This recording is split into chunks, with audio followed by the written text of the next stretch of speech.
I am Sienna, 34 years old, and a forensic accountant who tracks missing money for a living. I thought I had seen every type of financial fraud possible until my own family orchestrated the ultimate betrayal right in front of me.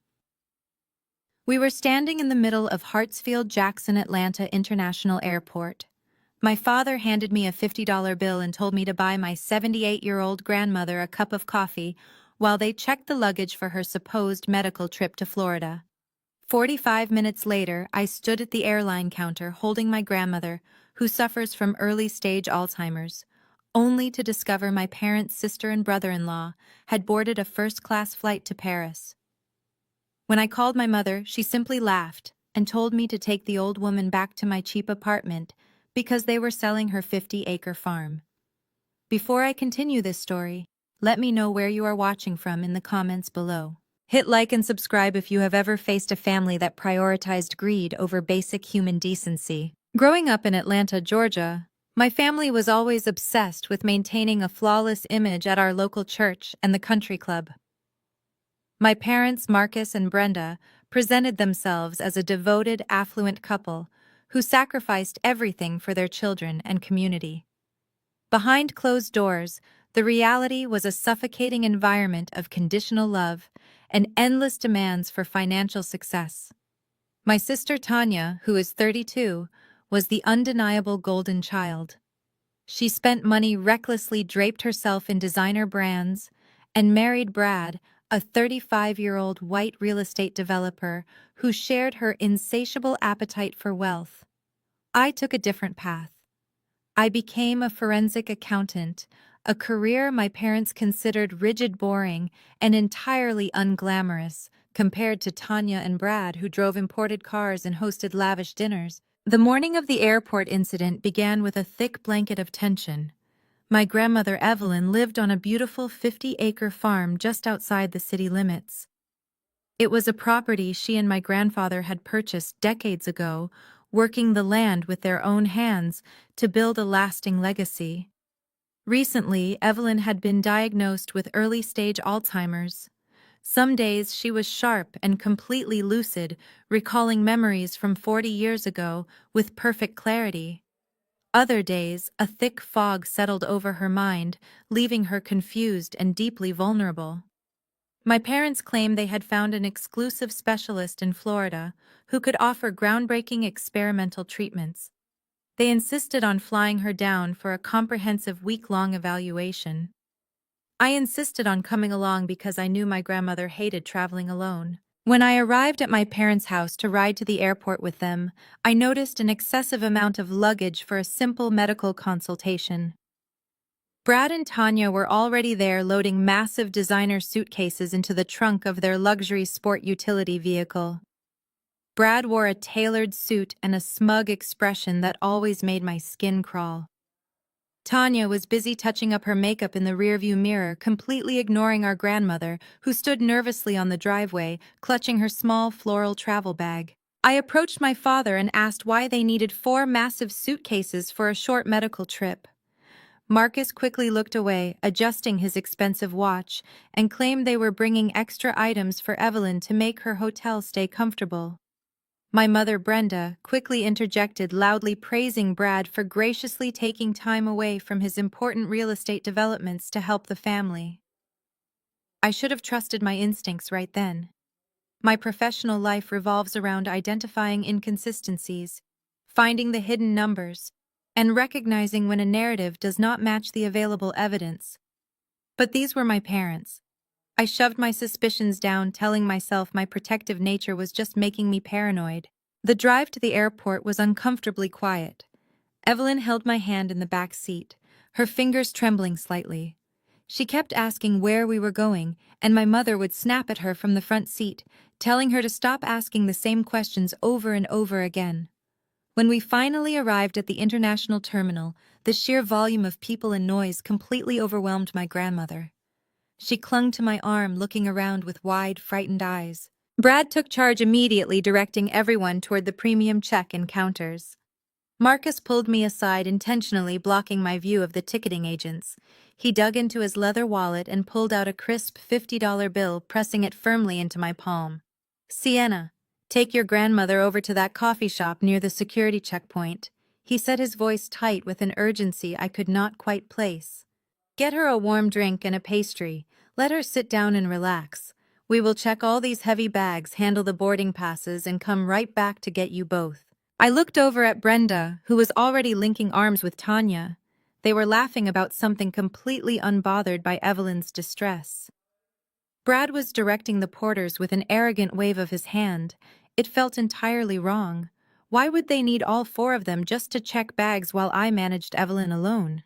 But Evelyn was starting to visibly panic from the crowded terminal, so I nodded, taking the money and gently guiding her away from the loud commotion. We found a quiet table at the cafe. I bought her a hot chocolate, which always brought her comfort, and sat directly across from her. For the first 20 minutes we talked about her garden back at the farm. She was in a remarkably lucid state, worrying about whether the neighbor would remember to water her prized hydrangeas while she was in Florida. I assured her everything was taken care of, holding her fragile hand across the small table. I kept checking my watch. 30 minutes passed, then 40. The crowd in the terminal ebbed and flowed, but there was no sign of my parents or my sister. My forensic accounting brain kicked into high gear. I started piecing together the anomalies I had ignored all morning. The massive suitcases. The fact that Brad, a man who complained about spending 5 minutes at family dinners, was voluntarily accompanying us on a medical trip. The way my father had positioned himself to block my view of the check-in counter. The international terminal drop-off when a flight to Florida would normally depart from the domestic side of the airport. I stood up abruptly, telling Evelyn to stay right there and not move. I walked quickly toward the premium check-in area where I had left them. It was completely empty. A cold dread settled heavily in my stomach. I approached the nearest departure board and scanned the listed flights. There were several flights to Florida, but something else caught my eye. A direct flight to Paris, departing in exactly 10 minutes. I practically ran to the customer service desk, pulling out my identification. I explained that I was traveling with my family, giving the agent my parents' names and asking if she could tell me which gate the Florida flight was departing from, because we had gotten separated in the crowd. The agent clicked her keyboard, her brow furrowing in deep confusion. "Ma'am, I do not see any reservations for a flight to Florida under those names," she said politely. I insisted there must be a mistake and asked her to check the entire system again. She typed for another minute before looking up with a sympathetic but firm expression. "I do find a reservation for Marcus and Brenda Davis along with Brad and Tanya Miller, but they are not flying to Florida. They are booked on the direct flight to Paris. In fact, their boarding passes were scanned at the first-class lounge 40 minutes ago, and they have already boarded the aircraft." My world stopped spinning and simply shattered into a million pieces. I asked the agent to check for tickets under my name, or my grandmother's name. She shook her head softly. "There are no tickets purchased for Sienna Davis or Evelyn Davis anywhere in our system today." I thanked her, my voice completely devoid of emotion, and walked slowly away from the counter. The puzzle pieces clicked together with sickening clarity. There was no Florida specialist. There was no medical trip. They had orchestrated this entire morning just to get Evelyn out of her house. I pulled out my phone and dialed my mother's number. It rang 4 times and I was certain it would go to voicemail, but then the line clicked open. The background noise sounded exactly like the ambient hum of an airplane cabin. "Hello?" My mother answered, her voice dripping with a casual arrogance that made my blood run cold.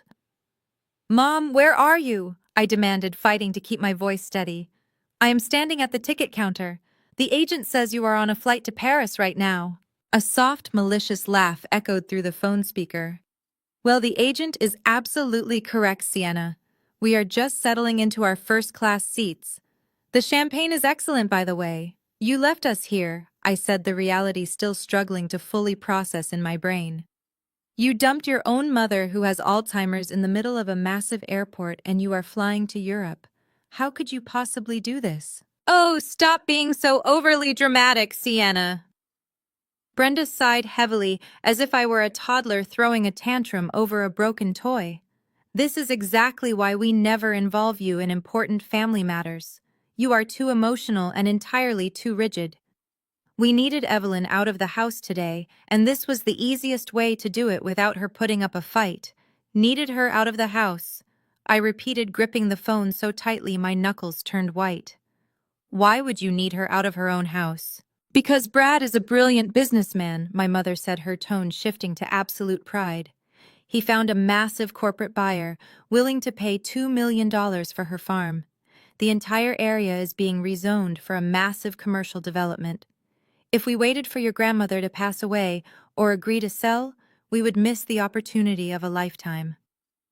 The demolition crew is arriving at the property right now to tear down that old eyesore of a house. I felt the air completely leave my lungs. You are destroying her home. She has lived there for 50 years. You do not even have the legal right to sell her property. Actually, we do. Brad's voice suddenly came over the line, proving he was listening quietly on speakerphone. He sounded incredibly smug and self-satisfied. Your parents had her sign a comprehensive power of attorney last month, when she was having one of her bad days. She thought she was signing consent forms for physical therapy. It gives Marcus and Brenda full control over her real estate assets, and they officially authorized me to handle the sale. It is completely legal and completely finalized. You are thieves, I whispered fiercely into the receiver. You are stealing her legacy and dumping her like garbage just so you can take a luxury vacation. We are securing the family's financial future, Brenda corrected sharply. And you are going to play your part like a good daughter. Take the old woman back to your cramped little apartment. Feed her whatever you eat. We will be in Europe for the next month celebrating our success. When we get back, we might throw you a few $1,000s for babysitting her if you manage to keep your mouth shut. If you try to interfere with Brad's demolition or make a scene, I will personally ensure you are cut out of our lives forever. Do not call this number again. International roaming rates are terribly expensive. The line went completely dead. I lowered the phone, staring blankly at the dark screen.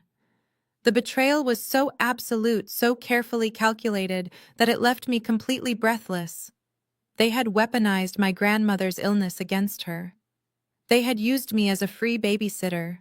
They were actively destroying a 50-acre farm that held half a century of beautiful family history, all to fund their greedy, luxurious lifestyles. I turned around and walked slowly back to the coffee shop. Evelyn was sitting exactly where I had left her, happily finishing the last drops of her hot chocolate. She looked up at me with a bright, innocent smile that completely broke my heart. "Where did Marcus go?" she asked, her voice soft and sweet. "Did they get the boarding passes for Florida yet?" I looked at this fragile woman who had baked pies for my birthdays, who had taught me how to read, who had loved her son Marcus with all her heart. I could not tell her the horrific truth. I could not break her heart in the middle of this cold, crowded airport. Not yet. I forced a gentle smile onto my face and reached out to hold her hands warmly. "There was a change of plans, Grandma," I said softly. "The Florida doctor had a sudden emergency, so we are going to go back home instead. But first, we are going to take a little detour." My mind was no longer spinning with grief or shock. It had shifted entirely into the cold, calculating precision of a forensic accountant. Brad and my parents thought they had committed the perfect crime. They thought they had tied up all the legal loose ends with a forged power of attorney.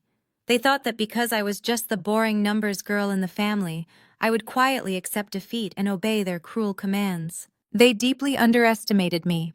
They did not realize that my entire career was built on dismantling financial fraud, tracing dirty money, and destroying the paper shields that greedy people use to hide their crimes.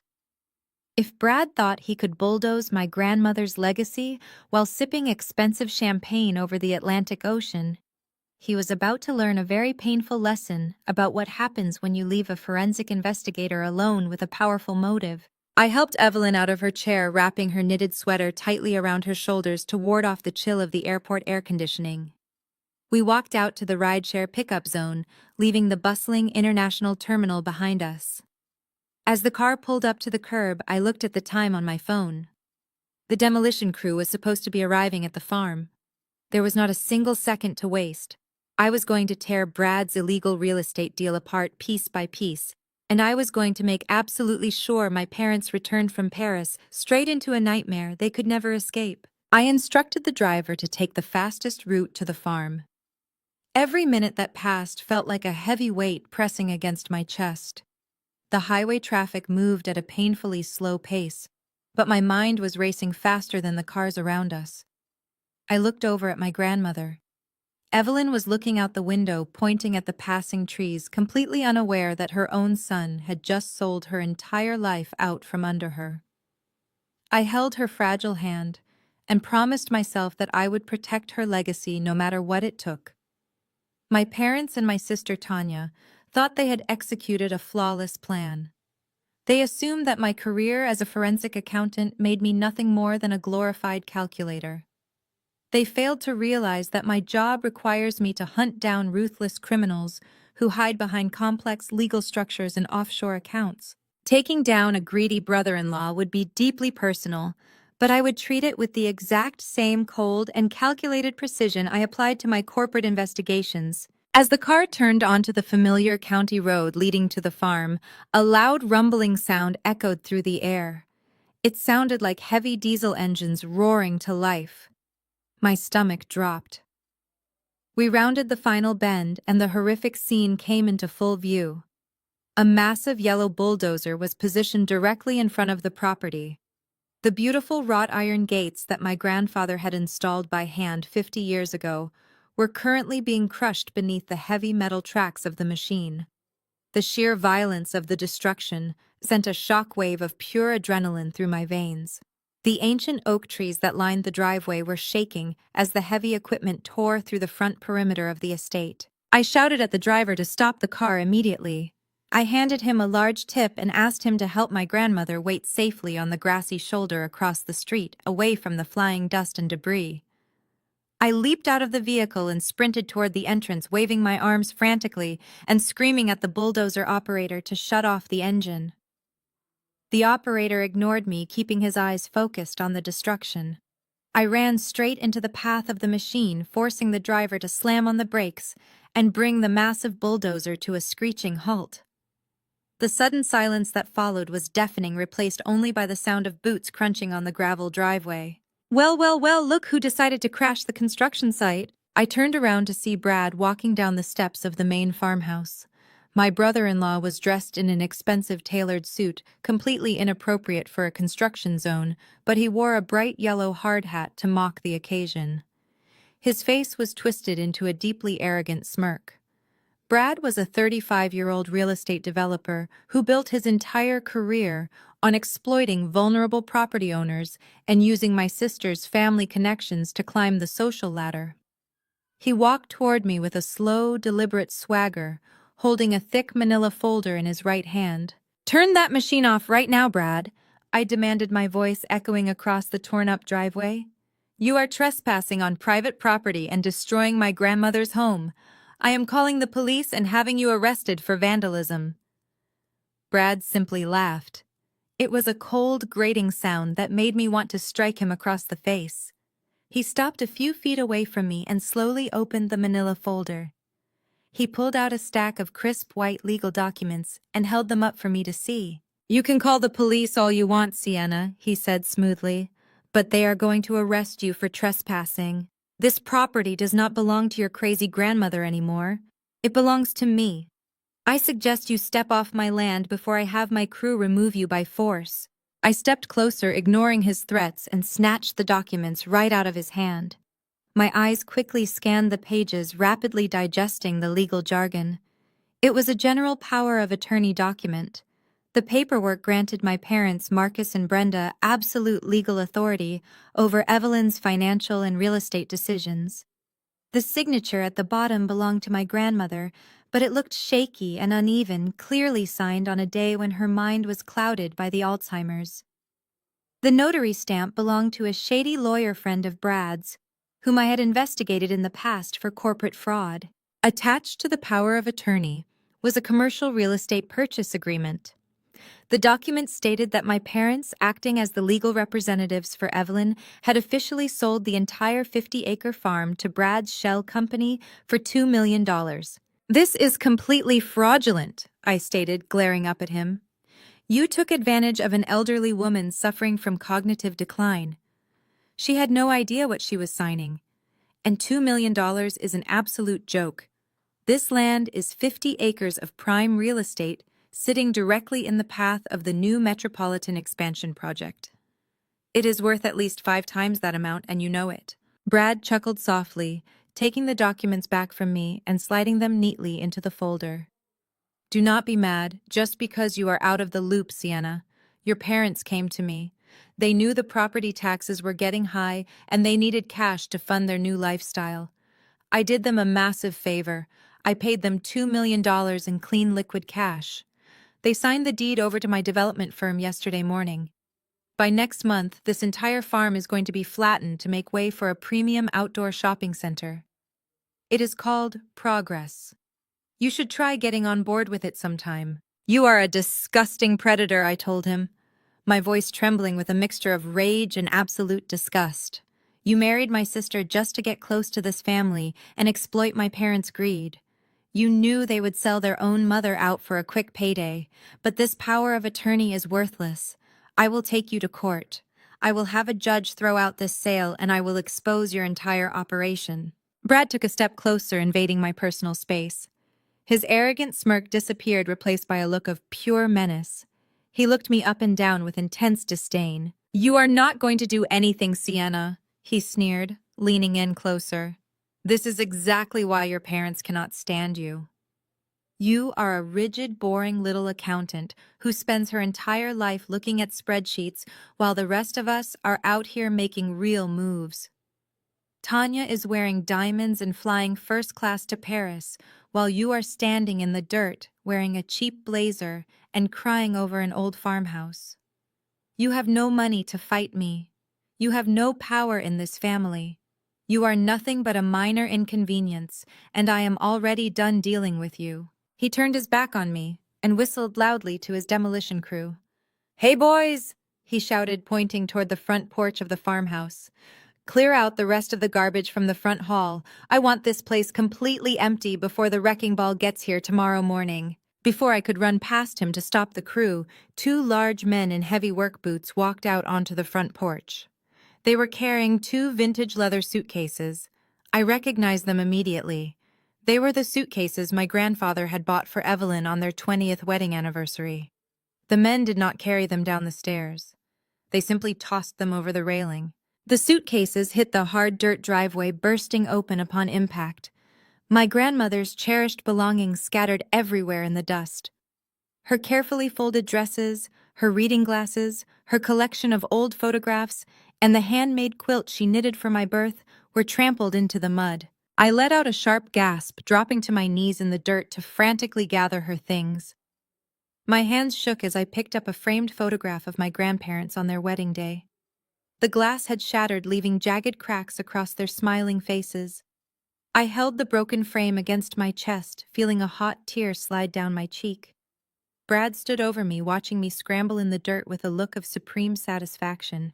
You have exactly 5 minutes to get your garbage off my property, Sienna, he commanded, his voice booming with authority. Take the old lady and go back to your sad little apartment. Leave the real business to the adults. If you are still standing on this driveway when I finish my coffee, I am calling the sheriff and pressing charges for trespassing. Do not test me. I will gladly watch them put you in handcuffs right in front of your grandmother. I slowly stood up, clutching the broken picture frame and the ruined quilt. I looked at Brad, memorizing every line of his smug, satisfied face.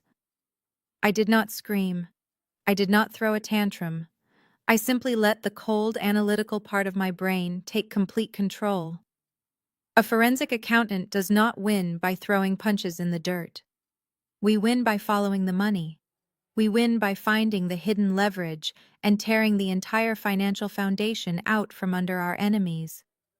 Brad thought his fake legal documents made him untouchable. He thought the $2 million he gave my parents guaranteed his victory. He had absolutely no idea that I was going to dissect his entire life. I turned my back on him without saying another word. I walked to the grassy shoulder where my grandmother was waiting patiently with the driver. She looked at the heavy machinery and the broken gates with confusion, but the severe anxiety had not fully set in yet. I gently guided her into the back seat of the car, buckling her seatbelt with careful precision. I threw the ruined suitcases into the trunk and climbed into the car, instructing the driver to take us away from the farm. As we drove away, I looked out the back window watching the bulldozer roar back to life and continue crushing the iron gates into twisted scrap metal. Brad stood on the porch watching us leave with a victorious grin. He had won the battle today. He had successfully manipulated my greedy parents, exploited my vulnerable grandmother, and used his wealth to force us off the property. But he was severely mistaken if he thought this war was over. I was going to dig into the deepest, darkest corners of his real estate development firm. I was going to find out exactly where that $2 million came from. And when I finally returned to that farm, I would not be coming back to beg. I would be coming back to destroy him completely. "Stop the car!" I commanded the driver, my voice slicing through the heavy silence of the vehicle. We had only made it a few hundred yards down the county road, but the roar of the bulldozer was still vibrating in my chest. I could not simply drive away. I needed a paper trail. I needed an official record of this encounter to use against them later. I pulled out my phone and dialed emergency services, requesting immediate dispatch for an illegal eviction and suspected elder abuse. The dispatcher took my information with a practiced monotone and told me to wait safely by the property line. I asked the driver to pull over onto the dirt shoulder just outside the crushed remains of the iron gates. The Georgia heat was oppressive, baking the interior of the car, but I kept the air conditioning running for Evelyn. She sat in the back seat, her hands folded neatly in her lap, looking out the window with a pleasant but entirely vacant expression. Her calmness in the face of her own home being destroyed broke my heart all over again. She simply did not understand that the heavy machinery tearing through her front yard was erasing 50 years of her life. 10 minutes later, a white and blue county sheriff cruiser pulled up behind our vehicle with its lights flashing. Two officers stepped out, adjusting their utility belts as they approached my window. I stepped out of the car to meet them, fighting to keep my emotions strictly professional.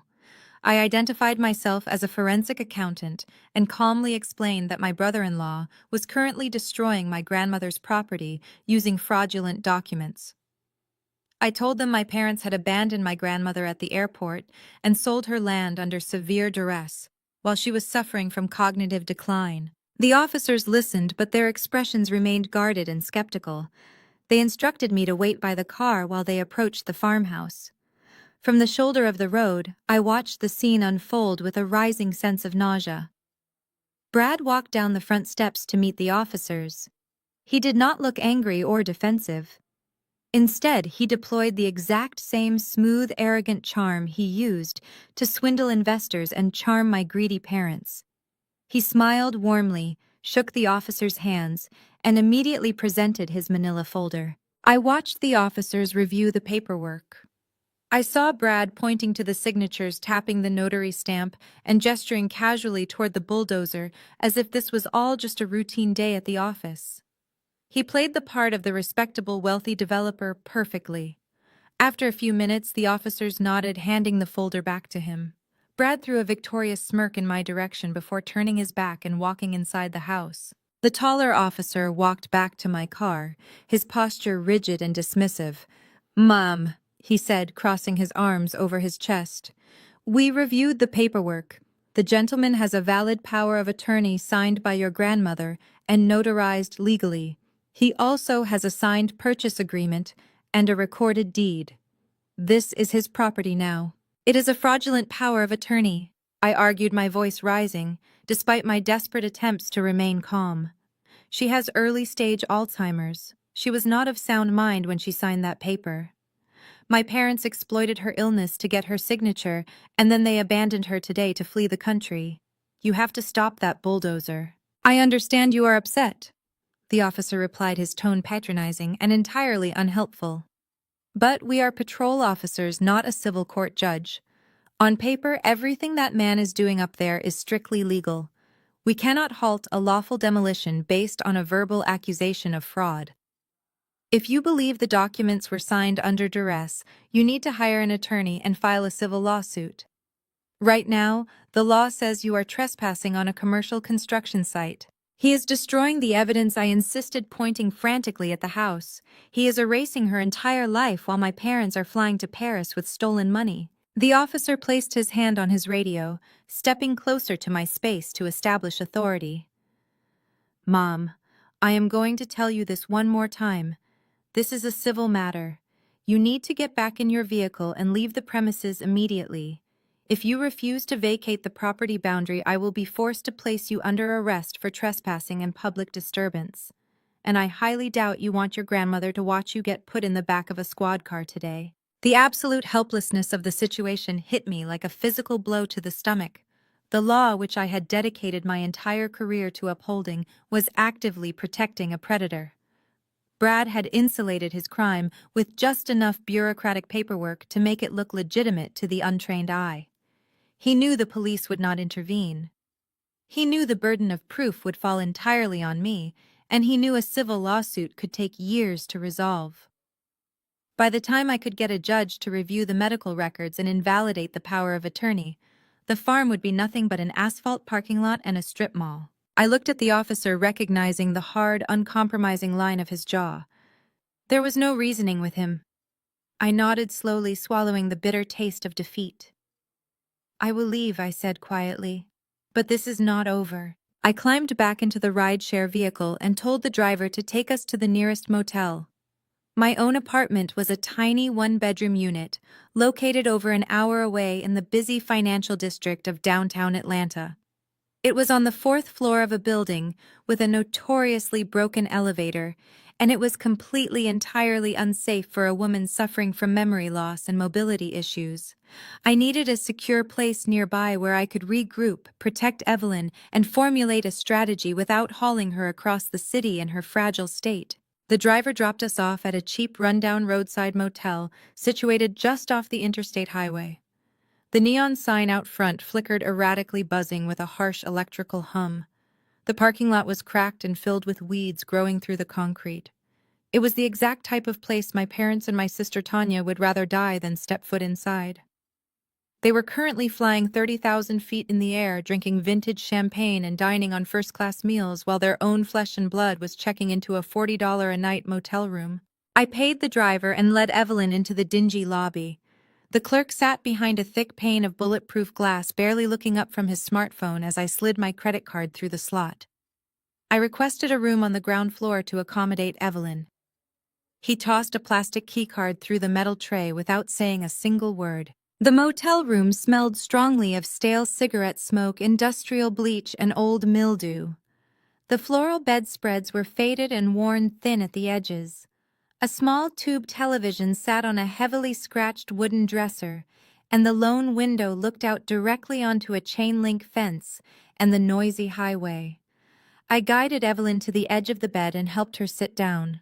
She looked around the grim room, her brow furrowing in deep confusion. "Sienna," she asked, her voice trembling slightly, "why are we staying in a motel? Are we not going back to the farm? I need to check on my tomato plants. Marcus promised he would help me fix the trellis out back." The mention of my father's name was a fresh knife twisting in my chest. He had made her 100 empty promises just to keep her complacent, while Brad finalized the paperwork to steal her home. I knelt on the stained carpet in front of her, gently taking off her shoes to help her relax. "We are just taking a little vacation, Grandma," I lied, forcing a bright, reassuring smile onto my face while my heart shattered into pieces. "The farmhouse is getting some repairs done. They are fixing the plumbing, so we are going to stay here for a little while, like a camping trip." She accepted the lie with a slow, uncertain nod, her exhaustion finally catching up with her. The stress of the airport, the long car ride, and the disruption of her daily routine had drained her physical energy. I pulled the thin, scratchy blanket back and helped her lie down. Within minutes, her breathing grew deep and steady as she fell into a heavy sleep. Once I was absolutely certain she was asleep, I stood up and walked into the cramped, poorly lit bathroom. I turned on the sink faucet, letting the cold water run loudly to muffle any sound. I gripped the edges of the porcelain sink, leaned my head forward, and finally allowed myself to break down. Tears of pure, absolute rage and profound grief streamed down my face. I cried for the betrayal of my parents who had traded their own mother for a stack of dirty money and a trip to Europe. I cried for my sister Tanya, who was so consumed by her obsession with luxury that she gladly married a monster like Brad. But mostly, I cried because of the crushing, isolating weight of the helplessness I felt in that exact moment. I was completely alone. I had no support system to lean on. My entire extended family took their cues from my parents' perfectly curated church-going image. If I tried to call my aunts or uncles for help, my parents would simply spin a narrative painting me as a jealous, unstable daughter trying to ruin their hard-earned vacation. Brad held all the legal cards. He had the money, the local connections, the corrupt notary, and the protection of local law enforcement. He had systematically stripped away my grandmother's legacy and tossed us onto the street like garbage. I splashed freezing cold water onto my face, gripping a rough paper towel to dry my skin. I stared at my reflection in the spotted bathroom mirror. My eyes were red and swollen, my hair was disheveled, and my cheap blazer was covered in the dust from Brad's bulldozer. I looked exactly like the pathetic, defeated victim they desperately wanted me to be. They wanted me to stay in this cheap motel room and cry. They expected me to simply give up because the legal barriers looked too intimidating to overcome. They assumed my quiet, boring life as a forensic accountant meant I lacked the ruthless killer instinct required to fight back.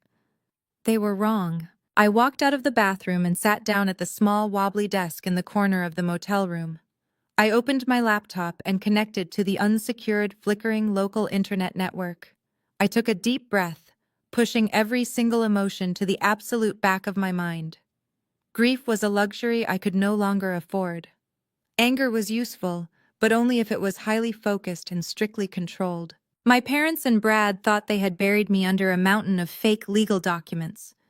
But numbers do not lie. Documents leave a paper trail. $2 million does not simply materialize out of thin air without leaving massive digital footprints across the banking system. Brad was a flashy, arrogant developer who loved taking shortcuts and bending the rules to maximize his profits. Men like him always made mistakes. They always got too greedy, and they always left behind a trail of financial breadcrumbs that someone like me was explicitly trained to follow. I was isolated and I was homeless, but I was not powerless. I had access to federal financial databases, corporate registry files, and investigative tools that Brad could not even begin to comprehend. If he wanted to play a game of ruthless corporate real estate theft, I was going to show him exactly what happens when you steal from a woman who dismantles financial empires for a living. I opened a blank encrypted spreadsheet, titled the file with his name, and began to type. The war had officially begun, and I was not going to stop until I had burned their entire world to the ground. I sat in the dim light of the motel room, listening to the rhythmic breathing of my grandmother. The digital clock on the cheap bedside table read 2 in the morning. My laptop illuminated the small space, casting a pale blue glow across the scratched wooden desk. I had successfully connected to my accounting firm's secure virtual private network. This connection was my greatest weapon.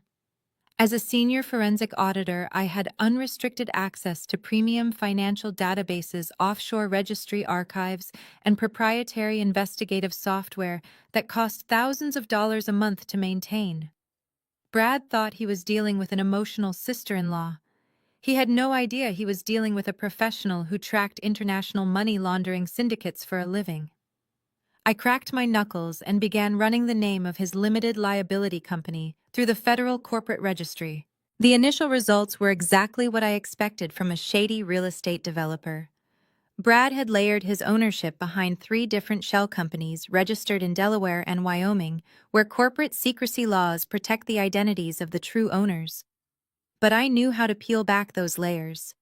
I started cross-referencing the registered agent names with property tax records and commercial loan filings in Fulton County. I was looking for the origin of the $2 million he supposedly paid my parents. $2 million in liquid cash is a massive red flag. Legitimate developers use commercial bank financing for land acquisitions. They leverage existing assets. They do not drop $2 million in cash unless they are trying to hide the source of the funds or bypass traditional banking scrutiny. I opened a new search terminal and typed in the routing numbers I had managed to pull from the public property deed transfer. I was just about to hit enter when the screen suddenly froze. A small gray loading circle appeared in the center of the monitor. I frowned, tapping the touchpad to refresh the page. The loading circle spun for exactly 3 seconds before the entire browser window forcefully closed itself. A stark white error message popped up in the center of my screen. It read, "Access denied. Your corporate credentials have been revoked. Please contact your system administrator." I stared at the message, feeling a sudden spike of anxiety shooting through my chest. I quickly opened a new window and tried to log back into the virtual private network. I typed my password with absolute precision. The system immediately rejected it, displaying a bright red banner that said "Account suspended." My heart started to hammer against my ribs. I grabbed my cell phone from the desk and opened my corporate email application, hoping to find a routine security alert.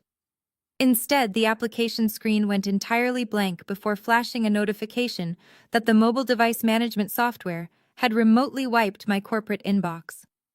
All of my work emails, all of my contacts, all of my ongoing case files were completely gone. My phone had been digitally sterilized by my own company. This was not a random server glitch or a routine password expiration.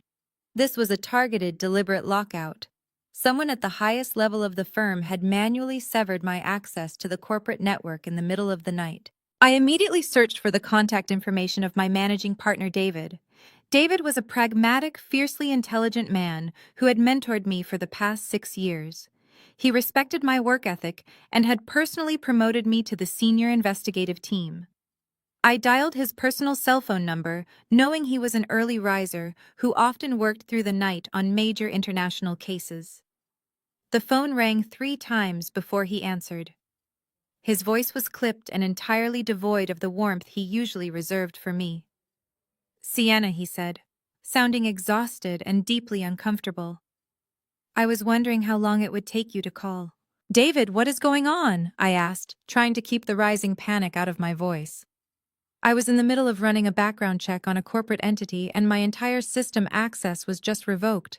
My mobile email has been completely wiped. Is there a security breach in the network? There was a heavy, agonizing pause on the other end of the line. I could hear the faint sound of him shifting papers on his desk. "Sienna, you are officially suspended from the firm, effective immediately," he said, his tone entirely professional and painfully distant. "I ordered the information technology department to lock your accounts an hour ago. You are not to access any corporate resources, databases, or client files until further notice." The words hit me like a physical blow. Suspended, I repeated the word, feeling the air leave my lungs. "David, what are you talking about? I am your top auditor. I just closed the federal embezzlement case last week. You cannot suspend me without a valid reason. I have not violated any company policies." "I received a very disturbing phone call this evening," Sienna, David replied, his voice tightening with frustration. "Brad Miller called me directly. He informed me that you have suffered a severe mental breakdown. He claimed that you violently attacked an active construction site today, throwing yourself in front of heavy machinery and screaming delusional threats at his workers. He also stated that you have been harassing your parents, threatening them with baseless legal action, and trying to sabotage a completely legitimate family real estate transaction." I stood up from the desk so fast my chair nearly tipped over. My blood boiled with a rage so intense it made my vision blur. "He is lying." "David," I said, my voice trembling with suppressed fury. "Brad is a predator. My parents abandoned my grandmother at the airport today to fly to Paris. Brad used a fraudulent power of attorney to steal her 50-acre farm while she was suffering from cognitive decline. I was at the property trying to stop an illegal demolition. There was no mental breakdown. I am trying to protect my grandmother from being exploited by a sociopath." David let out a long, heavy sigh. "Sienna, listen to yourself. You sound completely unhinged. Brad sent me the police report from the county sheriff. The officers officially documented that you were trespassing on private property and causing a public disturbance. The report clearly states that Brad possessed valid legal documentation for the land purchase.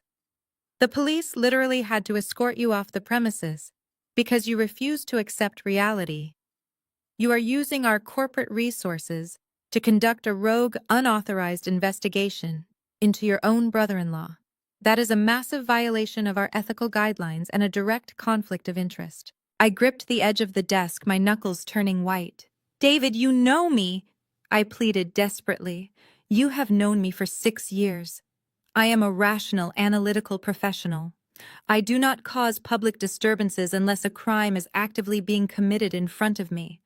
Brad is hiding something massive. That $2 million land purchase is dirty. If you just give me my access back, I can prove it to you. I can trace the money and show you exactly what kind of fraud he is running. Absolutely not! David snapped, his professional demeanor finally cracking into genuine anger. You will not use this firm to conduct a personal vendetta against your family. Do you have any idea who you are dealing with? Brad's real estate development group is one of the largest investors in our commercial auditing division.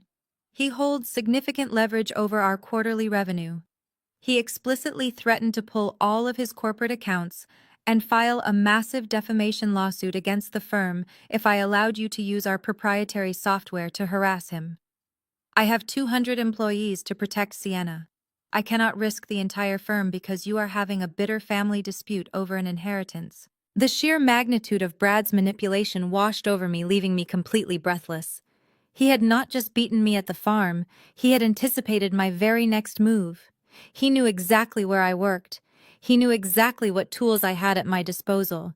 And he knew that the only way to stop a forensic accountant from following the money was to strip away her badge and cut off her access to the data. He had weaponized his wealth and his corporate connections to isolate me completely. He had framed me as a hysterical, unstable woman, ensuring that no one in my professional network would believe a single word I said. David, I am telling you the truth, I whispered, feeling a single tear of profound frustration slide down my cheek. He is going to destroy my grandmother's life. Please do not do this to me. I have nowhere else to go. I need my job. My hands are tied, Sienna, David said, his voice returning to that cold, distant monotone. Human Resources will be sending you a formal letter in the morning. You are suspended without pay indefinitely. Before we can even consider reinstating you, you will be required to undergo a comprehensive psychological evaluation by a firm-approved psychiatrist. I strongly suggest you focus on getting the mental health treatment you clearly need and leave the real estate business to the professionals. Do not contact me or any other partners at the firm again. I am truly sorry it had to end this way. The line went completely dead. I slowly lowered the phone, pulling it away from my ear.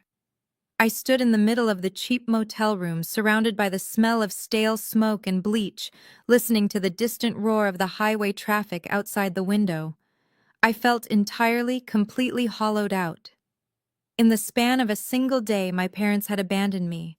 My grandmother had been rendered homeless, and now the career I had spent 10 agonizing years building was completely destroyed. I walked over to the bed and looked down at Evelyn. She was sleeping soundly, her chest rising and falling in a slow, peaceful rhythm. She had absolutely no idea that the world was collapsing around us. She did not know that the people who were supposed to protect her had sold her out to a predator. She did not know that her granddaughter was now completely powerless to fight back. I was her only shield against a cruel, greedy family, and my shield had just been shattered into a million pieces. I sat back down at the desk and opened a new browser tab navigating to my personal bank account. I typed in my login credentials with shaking fingers. The screen loaded, displaying my available checking and savings balances. The numbers stared back at me, mocking my desperation. I had exactly $4,250 to my name. I had recently paid off my student loans and covered a massive emergency veterinary bill for my dog, making my savings dangerously low. $4,000. That was all I had left to fight a multi-million-dollar real estate developer. I started calculating the immediate expenses in my head. The cheap motel room cost $60 a night. Evelyn required specialized dietary food and expensive daily medications to manage her blood pressure and cognitive symptoms. We needed clothing, basic toiletries, and transportation. Without a steady paycheck coming in, my modest savings would evaporate in less than a month.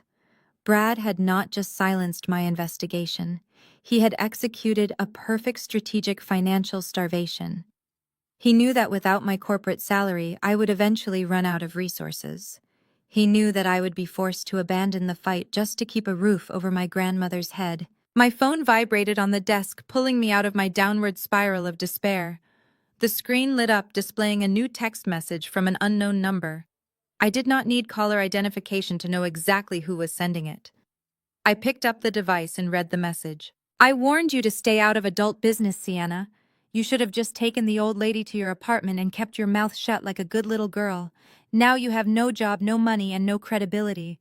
If you try to contact the police or any lawyers again, I will personally make sure you are committed to a psychiatric facility, and your grandmother becomes a ward of the state. Enjoy the motel. I hear the complimentary coffee is fantastic. I stared at the glowing screen, reading the cruel, taunting words over and over again. Brad was taking his victory lap. He was reveling in the absolute destruction of my life. He thought he had successfully broken my spirit. He thought reducing me to a suspended unemployed woman hiding in a roadside motel would make me surrender. He thought stripping away my corporate credentials would stop me from finding out the truth about his $2 million transaction. I set the phone down gently on the desk. I did not cry. I did not panic. The profound feeling of helplessness that had consumed me earlier was slowly burning away, replaced by a cold, calculating, and deeply dangerous resolve. Brad had taken everything from me. He had stripped away my professional title, my income, and my reputation. But he had made one massive, fatal miscalculation. A forensic accountant does not need a fancy corporate office to destroy a fraudster. We just need a starting point. By getting me suspended, Brad had confirmed my deepest suspicions. He had proven that he was terrified of what I might find. He had shown me his hand, revealing that he had something massive to hide. And when you corner a woman who has nothing left to lose, you do not make her weak. You make her exceptionally, incredibly dangerous. I closed my laptop screen, turning off the light, and sat in the total darkness of the motel room. The corporate sabotage was a devastating blow, but it was not the end of the war. It was simply the beginning of my absolute vengeance. I sat in the pitch-black motel room for what felt like hours, letting my eyes adjust to the darkness, while my mind mapped out every possible angle of attack. The rhythmic hum of the highway outside provided a steady backing track to my racing thoughts. I had no job, no money, and no home, but I had my brain and my sheer willpower. I was completely lost in a mental spreadsheet of offshore banking routes when a sudden sound broke the silence of the room. It was not a confused murmur or a frightened gasp. It was a sharp, clear throat clearing. I turned my head toward the faded floral bedspread. Evelyn was sitting straight up against the headboard. The faint yellow light from the parking lot filtered through the thin curtains, illuminating her face. Her posture was entirely different from the fragile, hunched woman I had guided into the room hours earlier. Her shoulders were squared, her chin was lifted, and her eyes were locked onto my silhouette in the dark. "Sienna, turn on the small lamp on the desk," she commanded.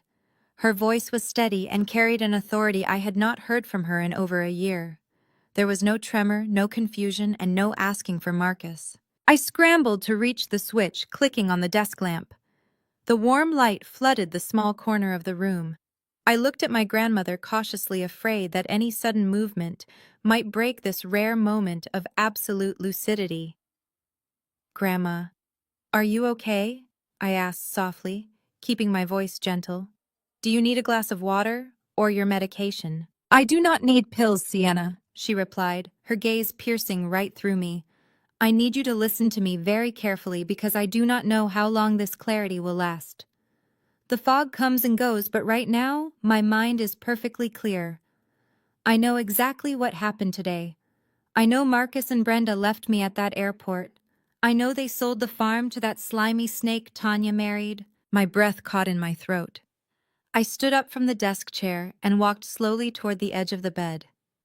You remember the airport, I whispered, my heart breaking at the thought of her processing that ultimate betrayal. I remember everything Evelyn said, her jaw setting into a hard, uncompromising line.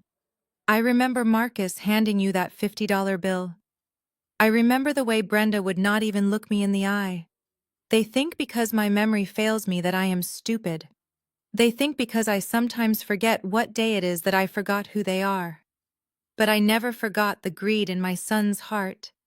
I saw it growing in him decades ago when your grandfather was still alive. And when Tanya brought Brad to the farm for the first time, I looked into that boy's eyes and saw a predator looking at a meal. She reached up and began unbuttoning the top of her knitted cardigan. I watched in stunned silence as she reached deep into the lining of her brassiere. Her frail fingers fumbled with a small hidden pocket she must have sewn into the fabric herself. After a moment of struggling, she pulled out a tiny silver key attached to a faded red ribbon. She held it out toward me, the metal glinting in the dim light of the desk lamp. "Take it," she instructed, pushing the key into the palm of my hand. Her fingers were surprisingly strong, wrapping my hands tightly around the cold metal. "What is this?" I asked, staring down at the antique key.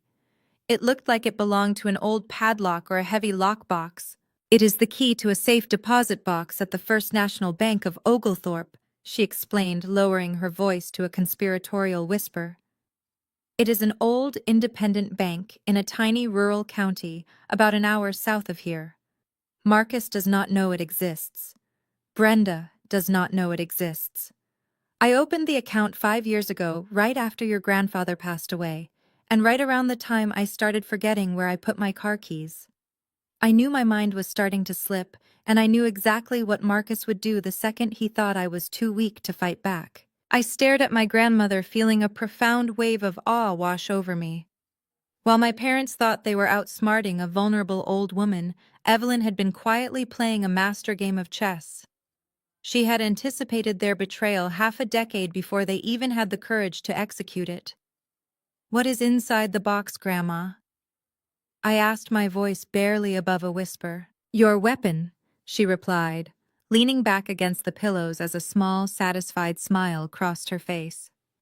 "The one thing that will make that fraudulent power of attorney they shoved in my face completely useless.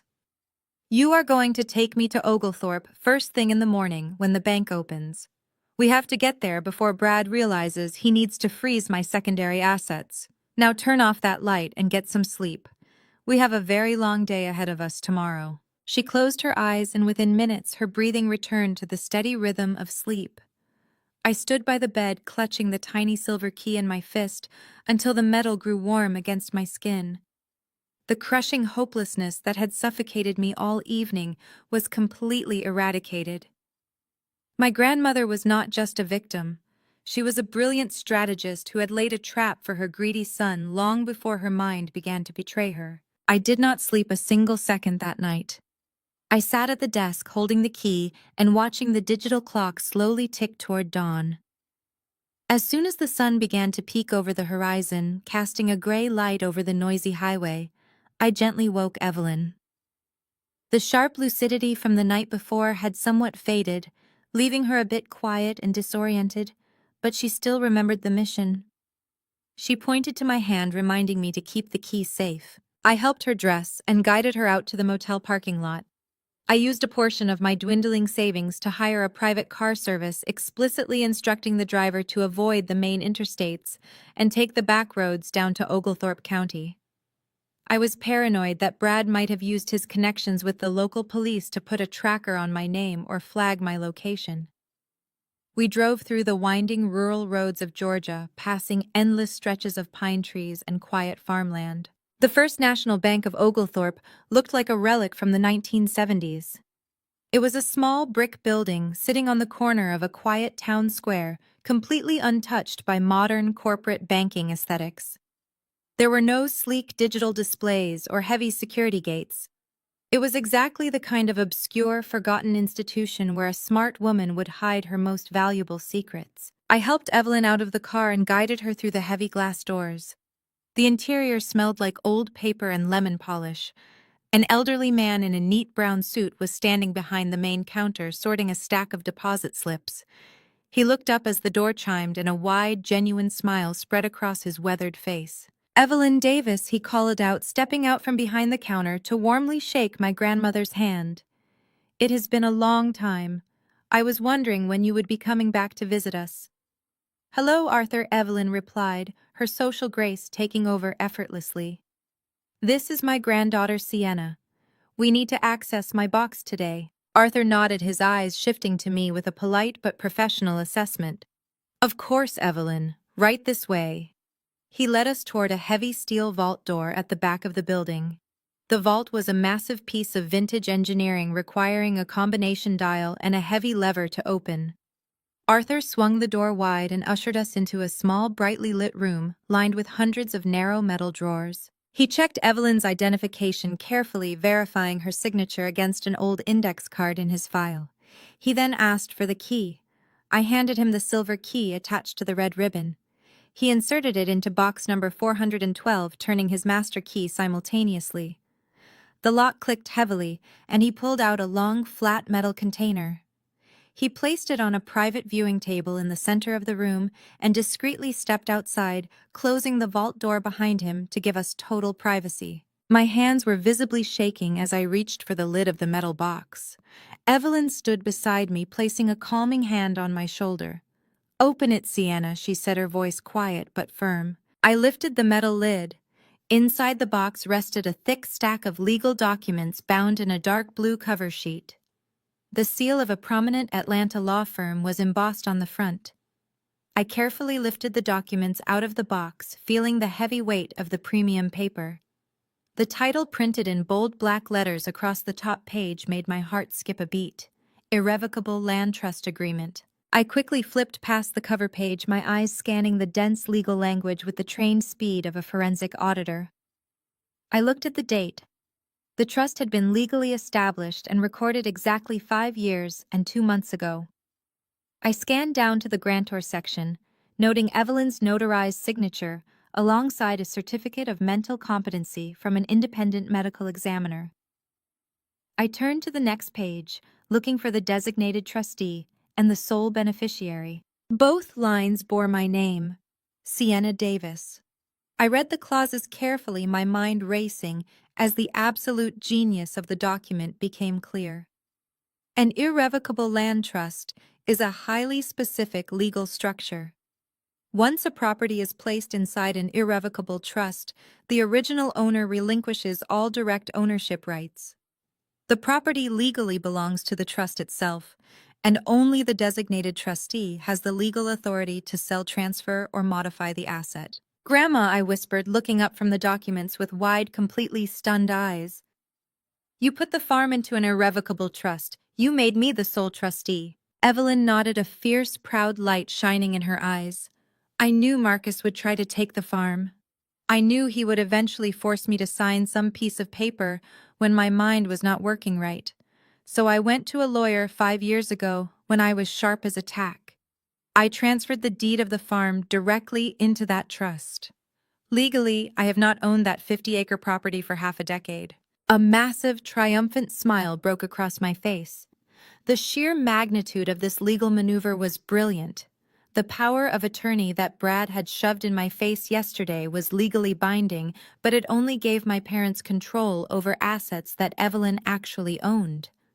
Because the farm was sitting safely inside this irrevocable trust, Evelyn did not own it. Therefore, my parents could not sell it. The commercial real estate purchase agreement Brad had signed was completely, utterly void. He had paid $2 million for a piece of property that the sellers did not have the legal right to sell. "This means Brad's deed is garbage," I said, my voice trembling with pure adrenaline. "The purchase is invalid. He does not own the farm, I do. And there is absolutely no legal way for him to bulldoze a single blade of grass on that land without my explicit authorized signature." Evelyn smiled, reaching out to gently pat my cheek. I told you that you were my weapon, Sienna. Marcus and Brenda always thought you were boring because you cared about the rules and the numbers, but I knew that when the time came, you would be the only person smart enough to use this paperwork to stop them. Brad thinks he bought a farm, but all he really bought was a very expensive piece of worthless paper. I carefully placed the irrevocable land trust documents back into the blue cover, folding them neatly and securing them in my leather satchel. This single stack of paper was the ultimate trump card. Brad had used his connections to get me suspended from my accounting firm. He had isolated me and tried to starve me out financially. He thought he had blocked my access to the truth by locking me out of my corporate network. But he had fundamentally misunderstood the nature of the war he had started. He did not just steal from a vulnerable old woman, he had unknowingly executed a fraudulent transaction on property belonging to a forensic accountant who had absolutely nothing left to lose. I did not need my corporate software to destroy him anymore. I had the legal authority to walk right back onto that 50-acre farm and shut down his entire development project with a single wave of a court injunction. But simply stopping the demolition was not enough for me. Taking the farm back would only solve half the problem. Brad had casually dropped $2 million in cash to purchase the property. $2 million that my parents were currently using to fund their lavish Parisian vacation. As an auditor, I knew that clean money leaves a clean trail. Dirty money leaves a chaotic, tangled web of deception. Brad was too arrogant and too sloppy to hide a $2 million cash transaction perfectly. I needed to find out exactly where that money came from. Because if I could prove that the funds Brad used to buy the farm were tied to illegal activities, I could not only invalidate the sale, I could send him to federal prison. And I could ensure that my parents returned from their luxury vacation directly into the hands of the Internal Revenue Service. I closed the safe deposit box, returning it to Arthur outside the vault. I thanked him warmly, making sure to keep the antique key safely secured in my pocket. I guided Evelyn back out to the waiting car, the bright Georgia sun warming my face. The suffocating despair of the previous night had completely evaporated. I felt energized, focused, and incredibly dangerous. "Take us to the county courthouse," I told the driver, sliding into the back seat and pulling out my laptop. I did not have my corporate access, but public property records, commercial loan filings, and municipal zoning permits were fully accessible to anyone who knew exactly where to look. Brad had picked a fight with the wrong sister. He thought he was burying me. He did not realize he had just handed me the shovel I would use to dig his financial grave. I opened my laptop, connecting to my mobile hotspot. The screen flickered to life, reflecting in my eyes as I began to type. The hunt was officially on. I was going to follow every single dollar of that $2 million cash transaction, and I was going to watch Brad's entire empire crumble to the ground. I stared at the glowing screen of my laptop as the car pulled up to the Fulton County Courthouse. The imposing concrete building represented the front lines of my new battlefield. I instructed the driver to keep the air conditioning running for Evelyn and promised I would only be a few minutes. I grabbed my leather satchel, stepped out into the sweltering Georgia heat, and walked through the heavy glass doors of the records department. My corporate access might have been revoked, but public property records, commercial loan filings, and municipal zoning permits were fully accessible to anyone who knew exactly where to look and what anomalies to search for. I approached the public access terminals and typed in the name of the shell company listed on Brad's fraudulent purchase agreement. The entity was registered as Apex Horizon Holdings, LLC. To the average person, an LLC provides a solid wall of anonymity. But forensic accountants know that anonymity is an illusion if you understand how to exploit legal loopholes. I pulled the articles of incorporation and immediately noticed the registered agent was a generic mail forwarding service in Wilmington, Delaware. Brad was using a classic corporate veil designed to hide the true owners of the capital. However, he made a crucial, arrogant mistake. To break ground on a commercial shopping center in Georgia, a developer must file an environmental impact report with the County Planning Commission. Environmental filings cannot be hidden behind Delaware shell companies. They require a named guarantor who holds financial liability for potential ecological damage. I switched databases accessing the municipal planning portal and pulled the environmental permit application for my grandmother's farm. Right there at the bottom of the fourth page was Brad's personal signature, acting as the primary guarantor for a parent company called Vanguard Capital Partners. I smiled grimly, printing the permit application and sliding it into my satchel. I had just pierced his corporate veil. I walked back out to the car where Evelyn was dozing peacefully in the back seat. I told the driver to take us to a quiet local library where I could utilize a secure public network without leaving a digital footprint that Brad's people could track. Once we were settled in a private study room with Evelyn comfortably reading a magazine, I dove directly into the financial structure of Vanguard Capital Partners. Tracing $2 million in liquid cash requires patience and a ruthless eye for detail. Legitimate developers do not use cash to buy 50 acres of raw land. They use commercial construction loans, mezzanine financing, or leveraged assets. A cash transaction of this magnitude is the ultimate red flag, indicating that the buyer is either laundering illicit funds or desperately attempting to hide the transaction from institutional lenders. I needed to know exactly where that $2 million originated before it landed in my parents' bank account to fund their luxurious Parisian getaway. Using my knowledge of federal reporting requirements, I accessed the Securities and Exchange Commission public database. Vanguard Capital Partners was registered as a private investment advisory firm. I pulled their Form ADV, which is a mandatory disclosure document for investment advisors. I cross-referenced their declared assets under management with their active real estate projects across the state. What I found made my blood run absolutely cold. Brad had 5 other major commercial developments currently active in the Atlanta metropolitan area. I pulled the municipal inspection records for all 5 sites. Every single one of them was stalled. There had been no electrical inspections, no plumbing permits approved, and no structural concrete poured on any of his properties for over 14 months. His entire real estate empire was a complete illusion. He was not building anything. He was simply moving dirt around to make it look like progress.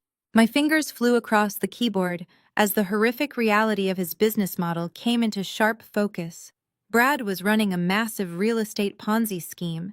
He was soliciting millions of dollars from new investors, promising them high-yield returns on commercial properties that were never actually being built. He was taking the fresh capital from the new investors and using it to pay fake dividends to his older investors, creating the illusion of a highly profitable development firm. But the walls were closing in on him. The sheer volume of cash required to sustain a Ponzi scheme grows exponentially, and Brad was clearly running out of new victims. But where did he get the specific $2 million to buy my grandmother's farm? A Ponzi scheme relies on constant cash flow, and $2 million is a massive chunk of capital to divert away from paying angry investors. I dug deeper into Vanguard Capital Partners, looking at their most recent influx of funding. I found a massive wire transfer declaration filed just 3 weeks ago. The funds had originated from a domestic trust fund managed by a subsidiary of Vanguard. I traced the subsidiary name through the state corporate registry and felt a wave of profound nausea wash over me. The subsidiary was registered as the Golden Years Retirement Trust. Brad had not just stolen money from wealthy institutional investors. He was actively managing and looting a private pension fund dedicated to elderly retirees. He was siphoning off the life savings of vulnerable senior citizens, people exactly like my grandmother, to keep his fraudulent real estate empire afloat. He was stealing from the elderly to buy property from the elderly. The sheer depravity of his actions took my breath away. He was a financial predator of the highest order. I needed absolute proof connecting the stolen pension funds directly to the $2 million paid to my parents. I utilized a legal loophole in commercial property law. When a developer moves funds from a trust to a shell company, they must file a declaration of fiduciary transfer to avoid immediate tax penalties. I accessed the State Department of Revenue public portal and searched for fiduciary transfers linked to Brad's name in the last 30 days. Bingo. There it was. A legally recorded transfer of exactly $2 million moved from the Golden Years Retirement Trust directly into the account of Apex Horizon Holdings, LLC, the exact shell company used to purchase the farm. I immediately downloaded the transfer documents, printing them out and laying them across the library table.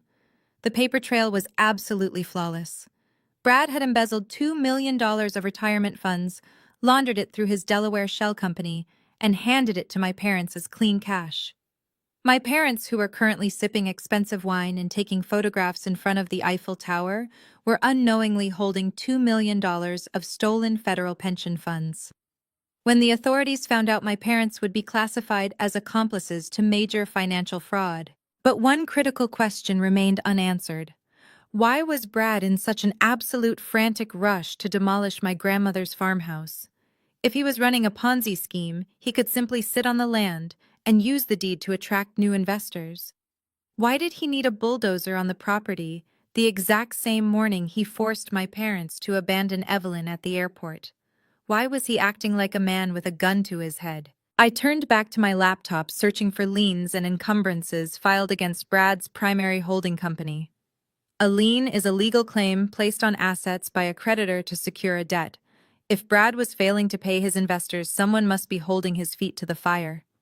I scoured the county clerk records, filtering for commercial debt instruments. I found a massive mezzanine loan filed just 6 months ago.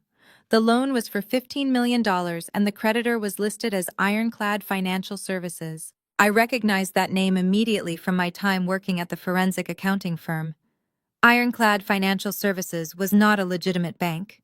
It was a notorious shadow banking entity heavily rumored to be a front for organized crime syndicates operating out of Chicago. They provided high-interest, high-risk loans to desperate developers who could not secure traditional financing. And they did not collect their debts by sending polite letters or filing civil lawsuits. They collected their debts through violence, intimidation, and total asset seizure. I pulled the public summary of the loan agreement. The terms were absolutely brutal. Brad had leveraged his entire personal portfolio, including his house, his cars, and his business accounts as collateral for the $15 million. But there was a specific covenant buried in the fine print. To maintain the loan without defaulting, Brad had to demonstrate active commercial construction on a new premium asset within 6 months. If he failed to break ground on a new project by the end of the 6-month period, the loan would instantly default. Ironclad Financial Services would legally seize every single asset he owned, and the men behind the company would undoubtedly come looking for his blood. I checked the date on the loan agreement. The 6-month deadline expired this coming Friday. Everything suddenly made perfect, terrifying sense. Brad was a dead man walking. He had borrowed $15 million from the mob to keep his Ponzi scheme alive. He had failed to secure any new legitimate projects because his entire company was a fraud. In a state of absolute desperation, he had manipulated my greedy parents into selling my grandmother's farm. He embezzled the $2 million from the elder care pension fund just to pay my parents off quickly. He rushed the demolition crew to the farm today because he desperately needed to show Ironclad Financial Services that he was actively breaking ground on a new commercial shopping center before the Friday deadline. If he did not destroy that farmhouse and start moving dirt immediately, the mob would call in the debt. He would lose everything, and his life would be in imminent physical danger. He was not just arrogant. He was a terrified, cornered animal operating on borrowed time and stolen money. I leaned back in the hard wooden library chair, staring at the mountain of printed documents scattered across the table. The sheer scale of the destruction Brad had orchestrated was staggering. But he had made the ultimate mistake. He had dragged a forensic accountant into his mess, and he had threatened my family. He thought revoking my corporate network access would blind me. Instead, it forced me to utilize public records, proving that his entire criminal enterprise was sitting right out in the open for anyone smart enough to connect the dots. I gathered the documents, stacking them with meticulous care. First, the irrevocable land trust, proving that the farm legally belonged to me and that Brad's purchase agreement was completely void. Second, the environmental permit, proving Brad was the true owner of the shell company. Third, the fiduciary transfer records, proving the $2 million was embezzled from a vulnerable elder care pension fund. And finally, the shadow loan agreement proving he was heavily indebted to organized crime. This was not just a defense strategy. This was a completely loaded weapon. I slid the thick stack of papers into my leather satchel, securing the buckles tightly.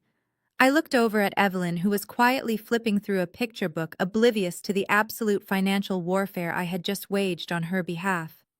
I felt a surge of fierce, protective energy rush through my veins. My parents had abandoned her for a luxury vacation funded by stolen money.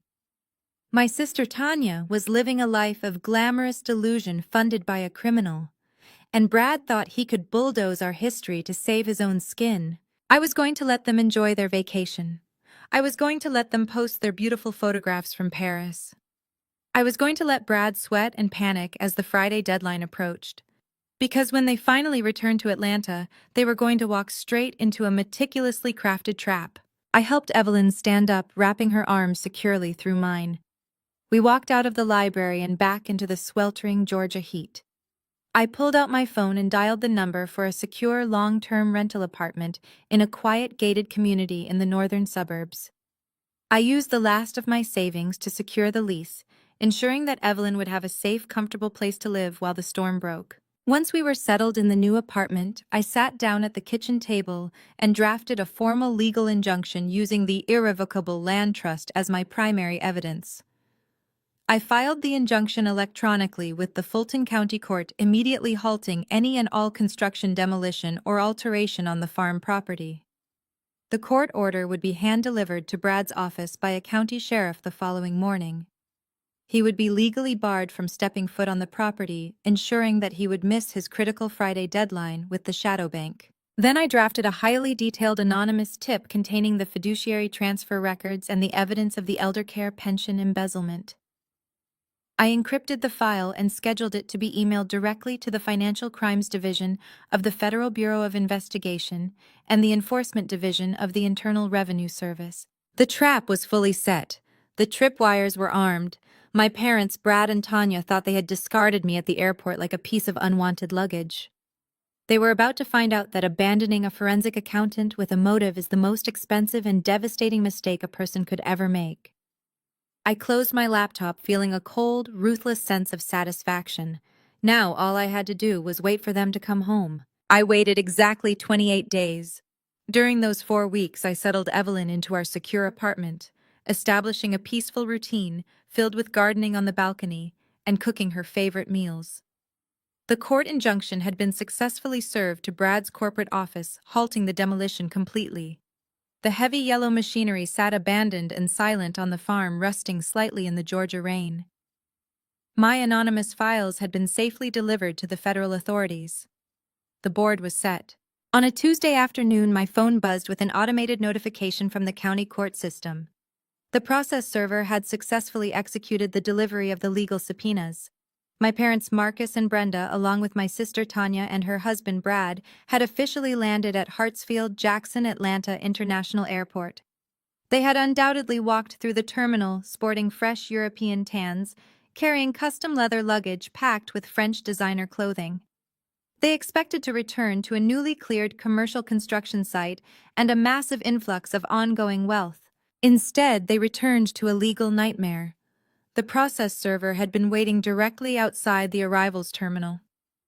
Before my parents could even load their bags into their waiting luxury transport, a man in a plain suit handed Marcus a thick stack of court documents. Brad received his own customized legal packet. The documents summoned them to appear in the Fulton County Superior Court to answer for the fraudulent sale of the farm, and explicitly notified them of the irrevocable land trust that voided their entire transaction. I knew their exact psychological profiles. Marcus was a man obsessed with control and social dominance. Brenda was driven by an unyielding desire for affluent appearances. Tanya was a deeply spoiled narcissist who thrived on feeling superior to everyone around her. And Brad was a cornered predator operating on borrowed time. When predators realize they have been outmaneuvered, they do not retreat. They attack. I knew they would come looking for me immediately to assert their dominance and crush what they assumed was a minor rebellion. I decided to control the battleground. I did not want them showing up at the secure apartment and distressing my grandmother. I deliberately walked to a high-end coffee shop located right in the middle of the downtown financial district. It was a place I frequented often when I was working at the accounting firm. It had massive glass windows, high visibility, and plenty of respectable corporate witnesses.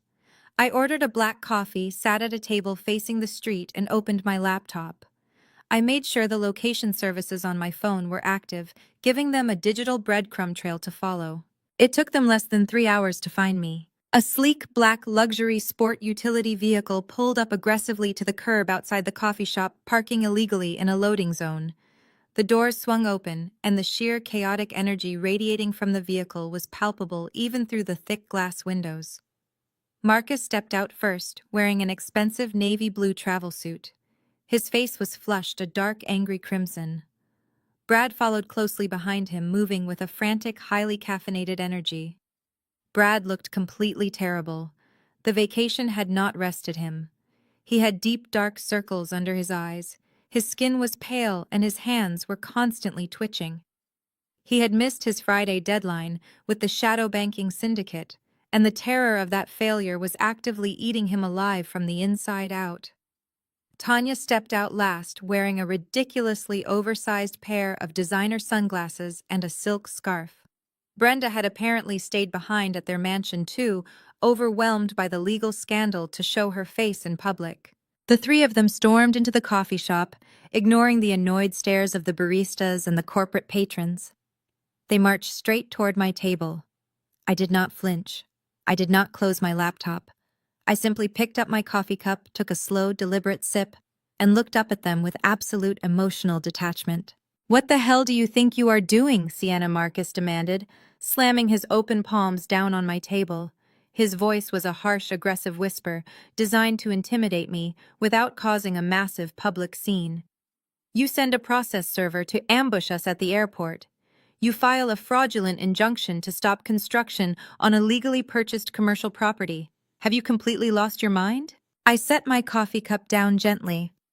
"There is nothing fraudulent about an irrevocable land trust, Dad," I replied, my voice completely calm and perfectly level. "The farm belongs to me. It has belonged to me for 5 years. You sold something you did not own. That makes you the fraud, not me." Tanya stepped forward, pulling her designer sunglasses down the bridge of her nose to glare at me. She let out a sharp, condescending laugh. "Oh, please, Sienna, do not try to play the tough corporate lawyer. You are a complete joke. Brad told us everything that happened while we were in Paris. You had a massive mental breakdown at the farm. You harassed his construction workers, and you got yourself completely suspended from your accounting firm. You do not even have a job anymore. You are an unemployed, broke spinster trying to extort money from your own family because you are jealous of our success." Brad moved closer, pacing nervously beside the table. His breathing was shallow and fast. He pointed a trembling finger at my face. "You are going to lift that injunction today, Sienna," he ordered, his voice cracking slightly with panic. "Do you understand me? You are going to call the county clerk and withdraw that fake trust document right now. You are costing me millions of dollars in construction delays. I have major investors breathing down my neck. If you do not lift that order, I am going to sue you for tortious interference and bankrupt you for the rest of your miserable life." I looked at Brad, analyzing his physical deterioration. The expensive suit was rumpled. The aggressive threats lacked any real conviction. He was not worried about construction delays. He was worried about the Chicago syndicate enforcers who were currently hunting him down to collect their $15 million. He needed the injunction lifted so he could bring a bulldozer back to the farm and send photographs to the mob, proving he was developing the land. I was the only thing standing between him and absolute physical destruction. "You are not going to sue anyone, Brad," I stated, staring directly into his bloodshot eyes. "Because lawsuits require clean hands and deep pockets, and you do not have either. You are a fraud. Your entire real estate development company is a paper-thin illusion. The only thing you are building is a fast track to federal prison." Brad flinched, stepping backward as if I had physically struck him. His eyes darted around the coffee shop, wildly searching to see if anyone had overheard my accusation. Tanya scoffed, rolling her eyes in absolute disgust. "You are completely delusional, Sienna," Tanya snapped, crossing her arms over her chest. "Brad is a brilliant developer. He just deposited $2 million into Mom and Dad's account. Does that look like a paper-thin illusion to you? You are just bitter because you live in a tiny apartment and crunch numbers for a living while we travel the world. You got suspended from your firm because you are crazy. Everyone knows it. Your own boss knows it. You have absolutely no credibility left." Marcus stepped in front of Tanya, blocking her from my view. He leaned over the table, his physical presence looming over me. He used the exact same intimidating posture he had used to terrorize my mother and control my sister for decades. But I was no longer a frightened little girl desperate for his approval. I was an investigator staring down a corrupt suspect. "Listen to me very closely, you ungrateful little brat," Marcus growled, his voice dropping to a menacingly low register. "You think this little piece of paper you found makes you invincible? You think hiding behind a trust fund gives you the right to disrespect this family and ruin a multi-million-dollar business deal? You are way out of your depth. We have money, we have influence, we have the best attorneys in the state of Georgia on retainer. We are going to crush this injunction by Friday." "And how exactly do you plan to do that?" I asked, leaning back in my chair and crossing my legs. "An irrevocable trust is legally binding. Evelyn was of completely sound mind when she signed it. You have absolutely no legal standing to dissolve it." Marcus smiled, and it was the most sinister, chilling expression I had ever seen on my father's face. It was the smile of a man who would gladly destroy his own mother's life to secure a paycheck. "We are filing an emergency motion in the probate court tomorrow morning," Marcus declared, his eyes gleaming with malicious intent. "We are going to have your grandmother officially declared legally incompetent and mentally insane. We have hired top-tier psychiatrists who are prepared to testify that her Alzheimer's disease has rendered her completely incapable of managing her own affairs for the past 10 years. They will testify that you manipulated a severely demented old woman into signing that trust document." The sheer depravity of his threat hung in the air. He was planning to commit extreme medical perjury. He was going to drag his own mother through a brutal, humiliating competency hearing. He intended to strip away her fundamental human rights, declare her insane, and seize permanent legal guardianship over her life. Once he had guardianship, he would use his authority to dissolve the trust, seize the farm, and hand it right back to Brad. Tanya smiled, leaning against her husband's arm. "Dad is going to be granted full medical and financial conservatorship," she added, her voice dripping with venom. "And once he is in control, he is going to throw your precious little trust document straight into the garbage. Then we are going to put Grandma in a cheap state-run facility where she belongs, and we are going to make sure you are criminally charged with elder abuse for kidnapping her from the airport. You have completely lost Sienna. It is over. Surrender the deed right now, and we might let you walk away without pressing charges." I sat in the coffee shop, absorbing the full magnitude of their absolute moral bankruptcy. My own father was threatening to institutionalize his mother and frame me for kidnapping simply to protect a dirty real estate deal. Tanya was cheering him on eagerly, anticipating the destruction of her own sister. And Brad was sweating through his expensive shirt, desperate for them to terrify me into submission before his shadow lenders came to break his legs. They expected me to break. They expected me to cry, to beg, or to negotiate. They thought their combined wealth and their threats of medical perjury would overwhelm my defenses.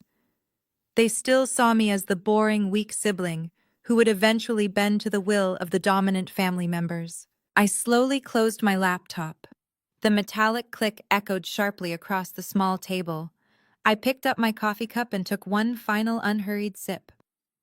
I placed the cup down, gathered my leather satchel, and stood up. I smoothed the wrinkles from my blazer, moving with a deliberate, focused grace. I stepped around the table, closing the physical distance between myself and my father until we were standing mere inches apart. I looked Marcus directly in the eyes.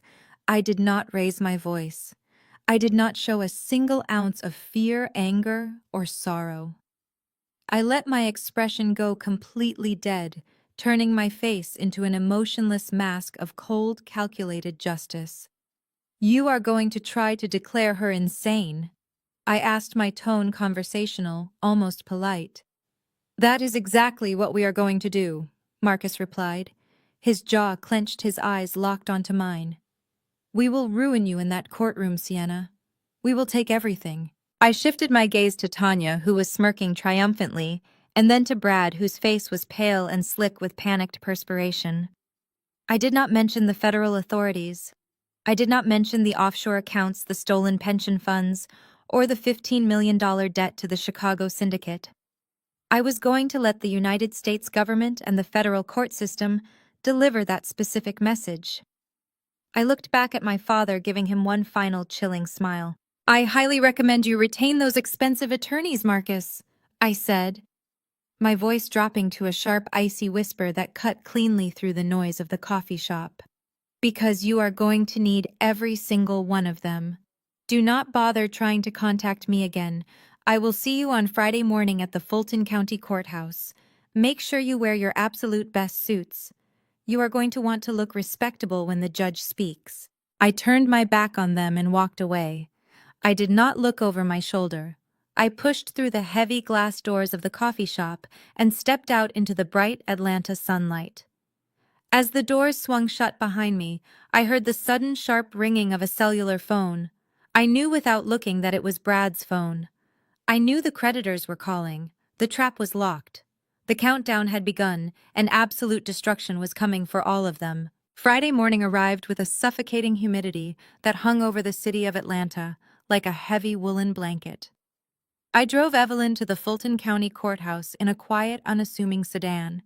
Today was the day the illusion would shatter, but as we walked up the wide marble steps, I knew my family would arrive ready to put on the performance of a lifetime. I wore a tailored charcoal suit, carrying my leather satchel securely over my shoulder. Evelyn wore a modest floral dress, her silver hair neatly pinned back. She held my arm tightly, her eyes wide as we navigated the crowded security checkpoint. The courtroom of Judge Eleanor Harrison was a formidable space paneled in dark mahogany and bathed in the harsh glare of fluorescent overhead lights. Judge Harrison had a reputation for being a strict, no-nonsense jurist who despised family drama and held a particular disdain for anyone attempting to waste the court's time. This was the exact environment my father Marcus had counted on. He believed a stern judge would look at my recent corporate suspension and immediately label me as a volatile, unreliable actor. We took our seats at the respondent's table. I arranged my legal pads and kept my satchel zipped shut. 10 minutes later, the heavy oak doors at the back of the courtroom swung open with dramatic flair. Marcus and Brenda walked in first, moving with the practiced, synchronized grace of a wealthy couple arriving at a charity gala. Marcus wore a bespoke charcoal pinstripe suit that cost more than my entire car. Brenda was draped in a conservative but glaringly expensive navy blue dress, clutching a designer handbag against her chest as if she were a grieving widow. They had perfectly curated their visual narrative to project absolute respectability and deep parental concern. Right behind them marched Tanya and Brad, flanked by a team of 3 highly paid corporate attorneys. Tanya had expertly dressed for the occasion. She abandoned her usual flashy diamonds and vibrant colors, opting instead for a subdued beige tailored dress and minimal makeup designed to make her look completely exhausted and emotionally devastated by this family tragedy.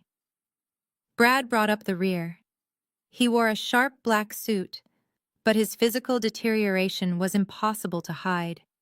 His skin possessed a sickly gray pallor, and a thin sheen of nervous sweat coated his forehead despite the aggressive air conditioning pumping through the courtroom. His eyes darted around the room with the frantic energy of a trapped animal. Today was his final deadline with the Chicago syndicate. If he did not leave this courthouse with the injunction lifted, his life was effectively over. The lead attorney representing my parents was a man named Arthur Sterling.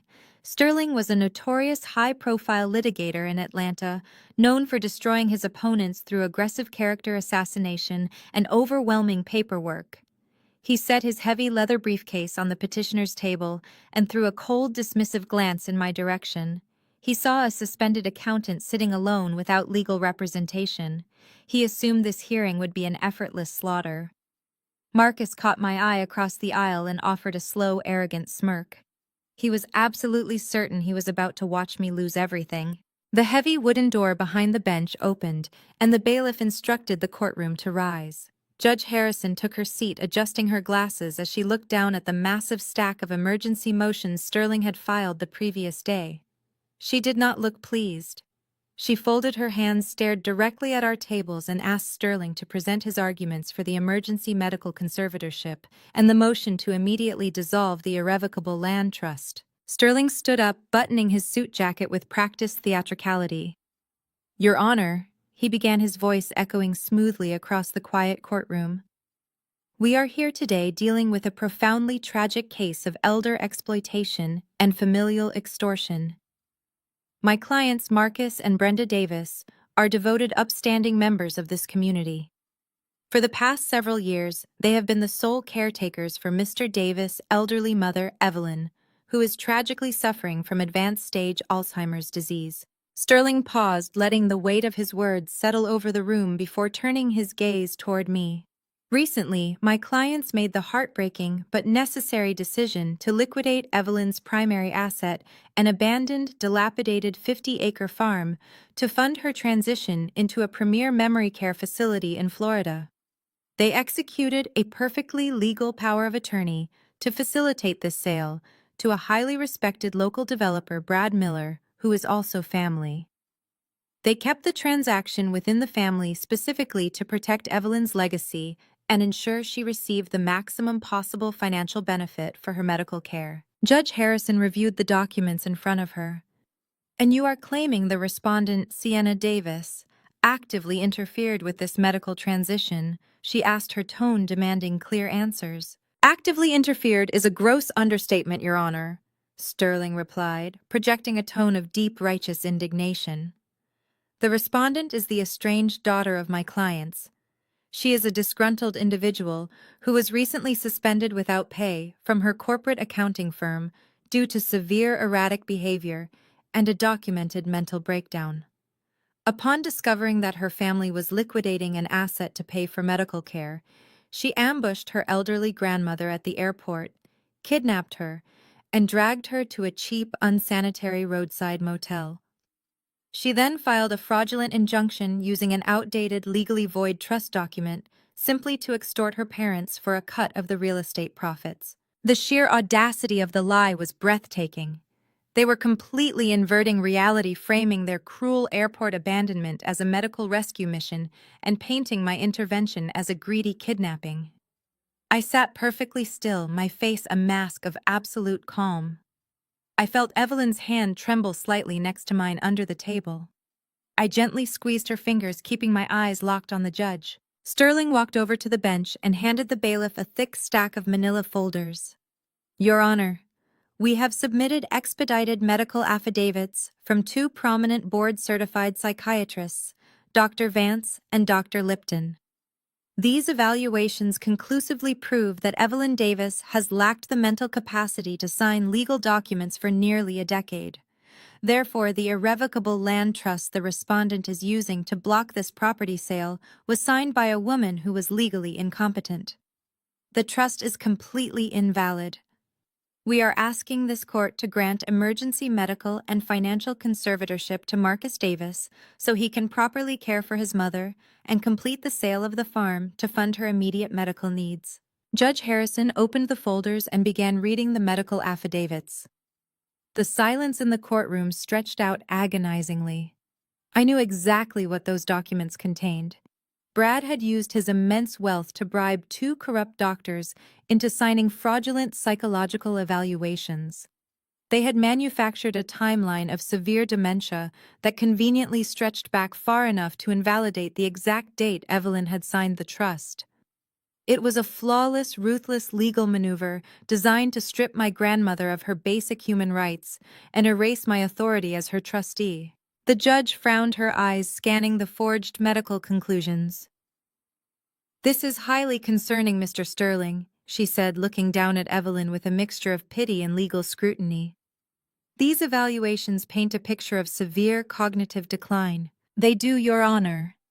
Sterling agreed, nodding solemnly. It has been devastating for the family to watch her deteriorate. To provide the court with a complete understanding of the emotional toll this has taken, I would like to call Tanya Miller, the respondent's own sister, to briefly speak regarding the family dynamics and the desperate need for this court intervention. Judge Harrison granted the request. Tanya stood up from the petitioner's table and slowly walked to the podium facing the judge. She gripped the edges of the wooden stand, taking a deep, trembling breath. It was a masterclass in manipulative acting. Tanya squeezed her eyes shut, forcing real tears to spill over her lashes, and tracked down her carefully powdered cheeks. She looked exactly like a heartbroken daughter torn apart by family conflict. Your Honor? Tanya began, her voice shaking with perfectly calibrated vulnerability. My parents have given everything to this family. They have sacrificed their own retirement to make sure my grandmother is safe. When the doctors told us she needed 24-hour specialized memory care, we were absolutely devastated. The only way we could afford the luxury facility she deserves was to sell the old farm. My husband Brad stepped in and offered to buy it at a premium price, paying $2 million out of his own pocket just to make sure our family had the cash immediately. Tanya paused, wiping a tear from her chin with a tissue. She then turned slightly, aiming a look of profound betrayal in my direction. But my sister Sienna has always hated us. She has always been jealous of my marriage and my parents' success. She works a miserable desk job, and when she got suspended last week, she completely snapped. She stole my grandmother from the airport terminal while my parents were checking her medical bags. She dragged a sick, confused old woman to a dirty motel and left her there just so she could file this fake lawsuit and demand money from us. Tanya let out a soft, gut-wrenching sob, gripping the podium tighter. Sienna does not care about my grandmother, Your Honor. She just wants a payout. She is using a sick elderly woman as a hostage, while my parents are crying themselves to sleep every single night, terrified that my grandmother is not getting her medication. Please, Your Honor, please give my father conservatorship today so we can take our grandmother to the hospital and get her the help she desperately needs.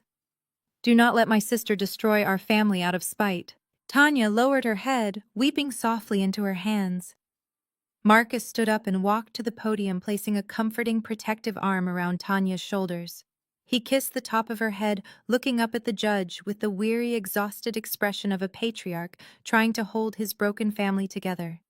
Brad sat at the table, covering his mouth with his hand, trying to mask the massive sigh of relief escaping his lips. He thought the performance was perfect. He thought Tanya had just saved his life from the Chicago syndicate. Judge Harrison looked deeply moved by the theatrical display. Judges are human, and Tanya had weaponized the emotional vulnerability of elder care with absolute precision.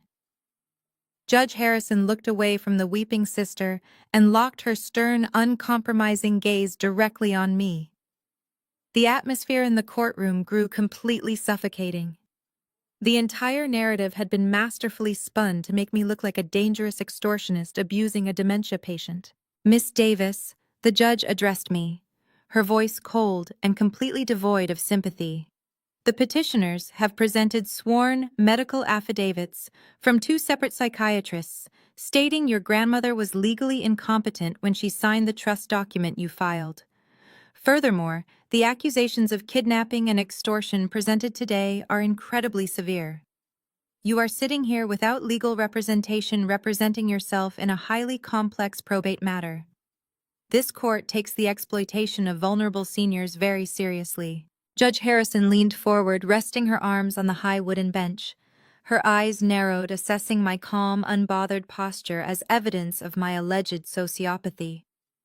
Unless you possess irrefutable documented evidence that actively disproves these medical affidavits and justifies your aggressive interference in this property sale, I am fully prepared to grant emergency medical and financial conservatorship to your father, Marcus Davis, immediately.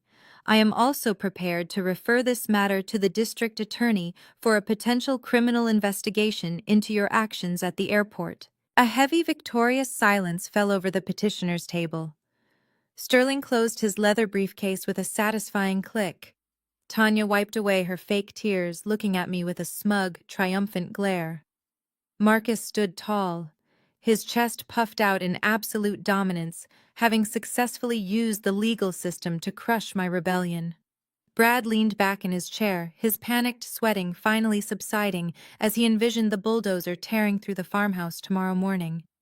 They had executed their plan perfectly, leaving no room for escape. They thought they had backed me into an impossible corner where I would be stripped of my power, arrested for kidnapping, and entirely removed from the equation. I looked at the judge. I looked at the forged medical documents sitting on her desk.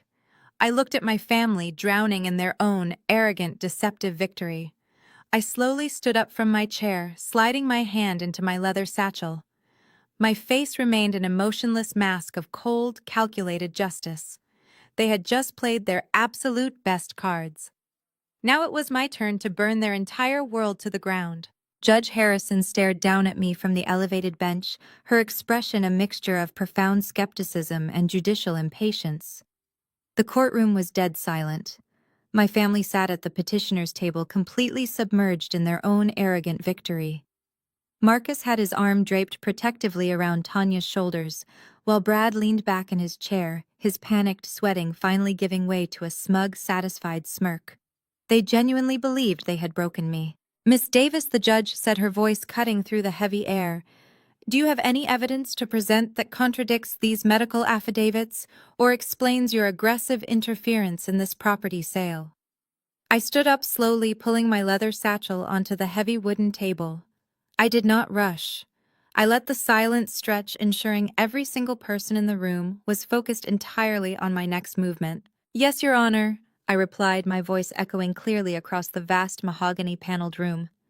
"The petitioners have built their entire case on the assertion that Evelyn Davis was legally incompetent when she signed the power of attorney last month. Ironically, I completely agree with them." A ripple of confusion swept through the petitioner's table. Arthur Sterling, the high-priced litigator, frowned deeply, his aggressive posture faltering for a split second. Marcus dropped his arm from Tanya's shoulder, leaning forward with a sudden look of intense suspicion. However, I continued opening the brass buckles of my satchel. The petitioners conveniently omitted the fact that Evelyn Davis anticipated this exact betrayal half a decade ago when her mind was perfectly clear. I pulled out the dark blue folder bearing the embossed seal of the prominent Atlanta law firm. I walked calmly toward the bailiff and handed him the thick stack of documents. "Your Honor, I am submitting a certified, fully executed, irrevocable land trust agreement," I stated, projecting my voice so every single word landed like a physical blow against my family. "This trust was legally established and recorded exactly 5 years and 2 months ago. It includes a notarized signature from Evelyn Davis alongside a comprehensive certificate of mental competency signed by an independent board-certified neurologist on the exact day the trust was formed." The bailiff handed the blue folder up to Judge Harrison. She opened it immediately, her eyes scanning the first page. The skepticism on her face instantly vanished, replaced by a look of sharp, intense legal scrutiny. Under the explicit terms of this irrevocable trust, I continued pacing slowly in front of my table. The 50-acre farm in question was legally transferred out of Evelyn Davis' personal ownership. The property belongs entirely to the trust. And as the document clearly states, I, Sienna Davis, am the sole designated trustee and the sole beneficiary. The atmosphere in the courtroom completely imploded. Tanya gasped out loud, her hands flying up to cover her mouth. Marcus slammed his fist down on the table, his face draining of all color. Brenda, who had been sitting quietly in the gallery, let out a sharp, terrified shriek. But Brad's reaction was the most spectacular. He shot up from his chair, knocking it backward onto the floor. His face turned a sickly ashen gray, his eyes bulging with absolute raw panic. "That is impossible!" Brad screamed, pointing a trembling finger at me. "I bought that land. I have the deed. I paid $2 million. Judge Harrison slammed her wooden gavel down violently. "Mr. Miller, control yourself or I will have you removed from my courtroom immediately."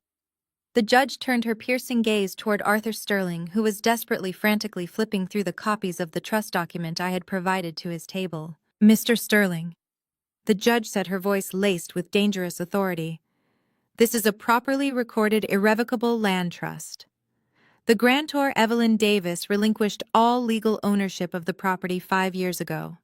Your clients, Marcus and Brenda Davis, executed a power of attorney last month to sell a property that the principal did not legally own." Sterling was visibly sweating. "Your Honor, we had no prior knowledge of this trust," he stammered, his aggressive litigation strategy entirely neutralized. "Ignorance of recorded public property records is not a legal defense, Mr. Sterling," the judge snapped.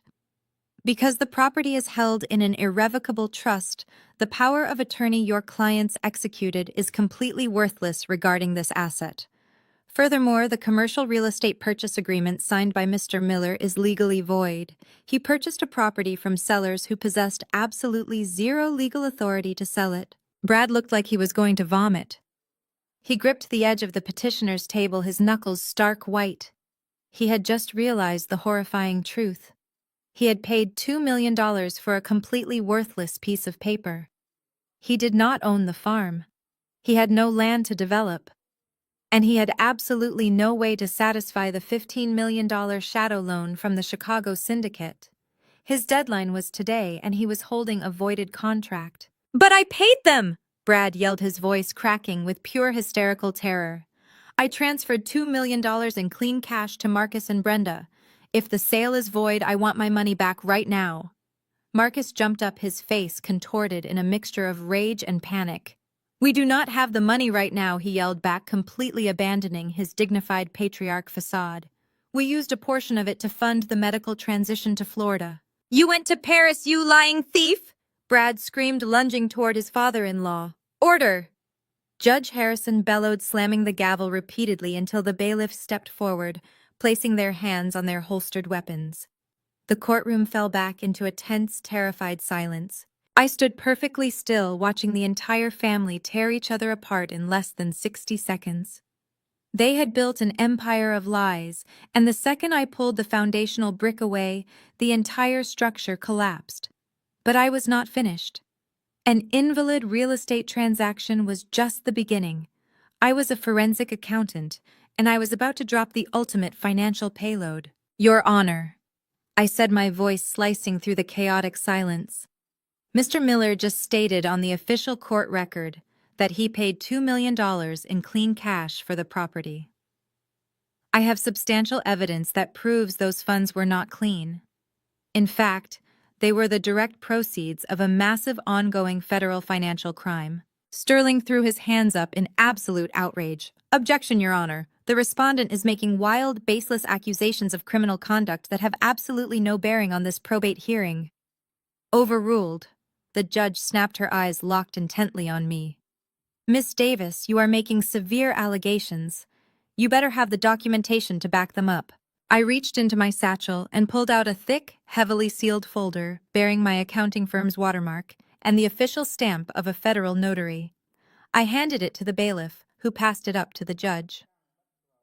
"Your Honor, I am a certified forensic accountant," I stated, maintaining absolute, unwavering eye contact with the bench. "Over the past 72 hours, I conducted a comprehensive trace on the $2 million wire transfer Mr. Miller deposited into my parents' account." I turned slowly, facing the petitioner's table. Brad looked like he was physically collapsing. Tanya was staring at him in sheer, unadulterated horror. "Mr. Miller operates a company called Vanguard Capital Partners," one continued. "Public filings show he has 5 major commercial developments in Atlanta. My investigation revealed that all 5 sites have been completely stalled for over 14 months. Mr. Miller is running a massive real estate Ponzi scheme." "Objection!" Sterling screamed, his face purple with rage. "Sit down!" "Mr. Sterling," Judge Harrison ordered, her eyes rapidly scanning the financial flowcharts I had provided. "The $2 million used to purchase my grandmother's farm, did not come from a commercial construction loan, I stated, my voice echoing with ruthless clarity. The funds were legally recorded as a fiduciary transfer originating from the Golden Years Retirement Trust.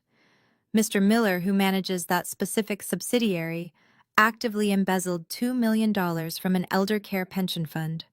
He laundered the stolen life savings of vulnerable senior citizens through his Delaware shell company, Apex Horizon Holdings, and then handed that stolen dirty money directly to my parents. The courtroom erupted into absolute chaos. Brenda wailed loudly from the gallery, completely losing her composure. Marcus stumbled backward, collapsing heavily into his chair. Tanya grabbed Brad's arm, shaking him violently, demanding to know if it was true.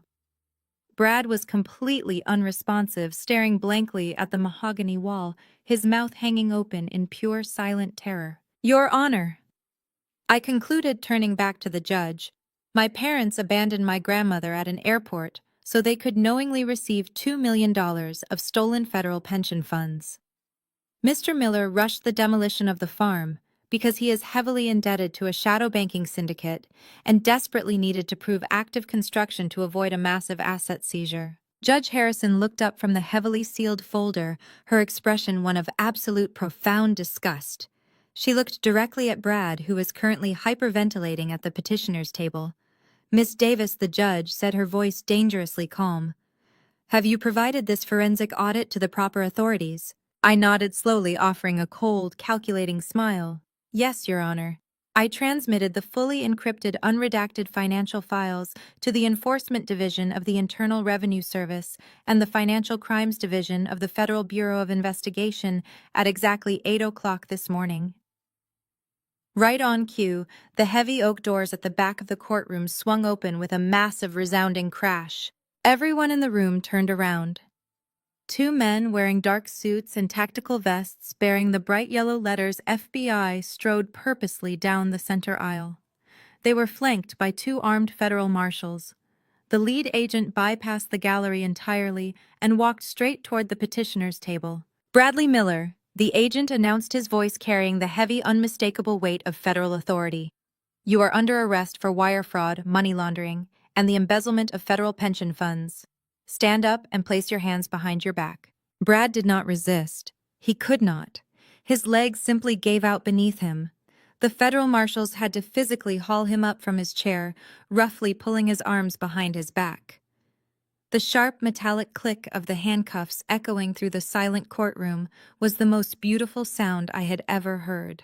Tanya began screaming hysterically, lunging toward the federal agents, demanding they unhand her husband. A marshal quickly stepped into her path, placing a firm hand on her chest, forcing her backward. Tanya collapsed onto the floor, sobbing uncontrollably, her perfectly curated victim persona completely destroyed by the reality of her husband's criminal empire. Judge Harrison slammed her gavel down, restoring order to her courtroom. "Marcus Davis," she bellowed, pointing her wooden gavel directly at my father, "you and your wife are currently in possession of $2 million of stolen federal pension funds. I am immediately freezing all of your domestic and international bank accounts. You are hereby ordered to surrender your passports to the bailiff before you leave this building. If you attempt to flee this jurisdiction, I will issue a federal bench warrant for your immediate arrest on charges of conspiracy to commit wire fraud and the receipt of stolen property." Marcus looked up at the judge, his face completely devoid of its usual arrogant dominance. He opened his mouth to speak, to offer one of his slick, manipulative excuses, but no sound came out. He was completely, utterly broken. The judge turned her attention to Arthur Sterling, who was currently packing his leather briefcase with frantic, desperate speed, clearly eager to distance himself from his suddenly toxic clients. "Mr. Sterling," the judge said, her tone dripping with judicial contempt, "the emergency medical conservatorship motion is denied with extreme prejudice. The irrevocable land trust stands. Furthermore, I am ordering a full investigation into the two psychiatrists who signed these highly questionable medical affidavits. We are adjourned." Judge Harrison slammed her gavel one final time and swept out of the courtroom, leaving absolute total devastation in her wake. I stood at the respondent's table, slowly, deliberately packing my documents back into my leather satchel. I zipped the bag shut and turned around. The federal agents were dragging a handcuffed, sobbing Brad down the center aisle. Tanya was still crying on the floor, her expensive beige dress ruined. Marcus and Brenda were surrounded by court bailiffs demanding their passports. They had tried to bury me. They had tried to steal my grandmother's legacy and destroy my career. They thought I was just a boring, quiet accountant who would easily submit to their intimidation. They had absolutely no idea that they had picked a fight with a woman who dismantled financial empires for a living. I walked slowly down the aisle, passing my broken, humiliated family without offering them a single glance of pity. The war was over, and I had won. The aftermath of the Fulton County courtroom hearing was a masterclass in swift, absolute devastation. When federal authorities execute an arrest warrant for major financial crimes involving elder exploitation and organized crime syndicates, they do not move slowly. They operate with ruthless, overwhelming efficiency. Brad Miller, the arrogant developer who thought he could bulldoze my grandmother's legacy, was immediately denied bail. The federal prosecutor correctly argued that a man who owed $15 million to the Chicago mob and held access to offshore accounts was an extreme flight risk.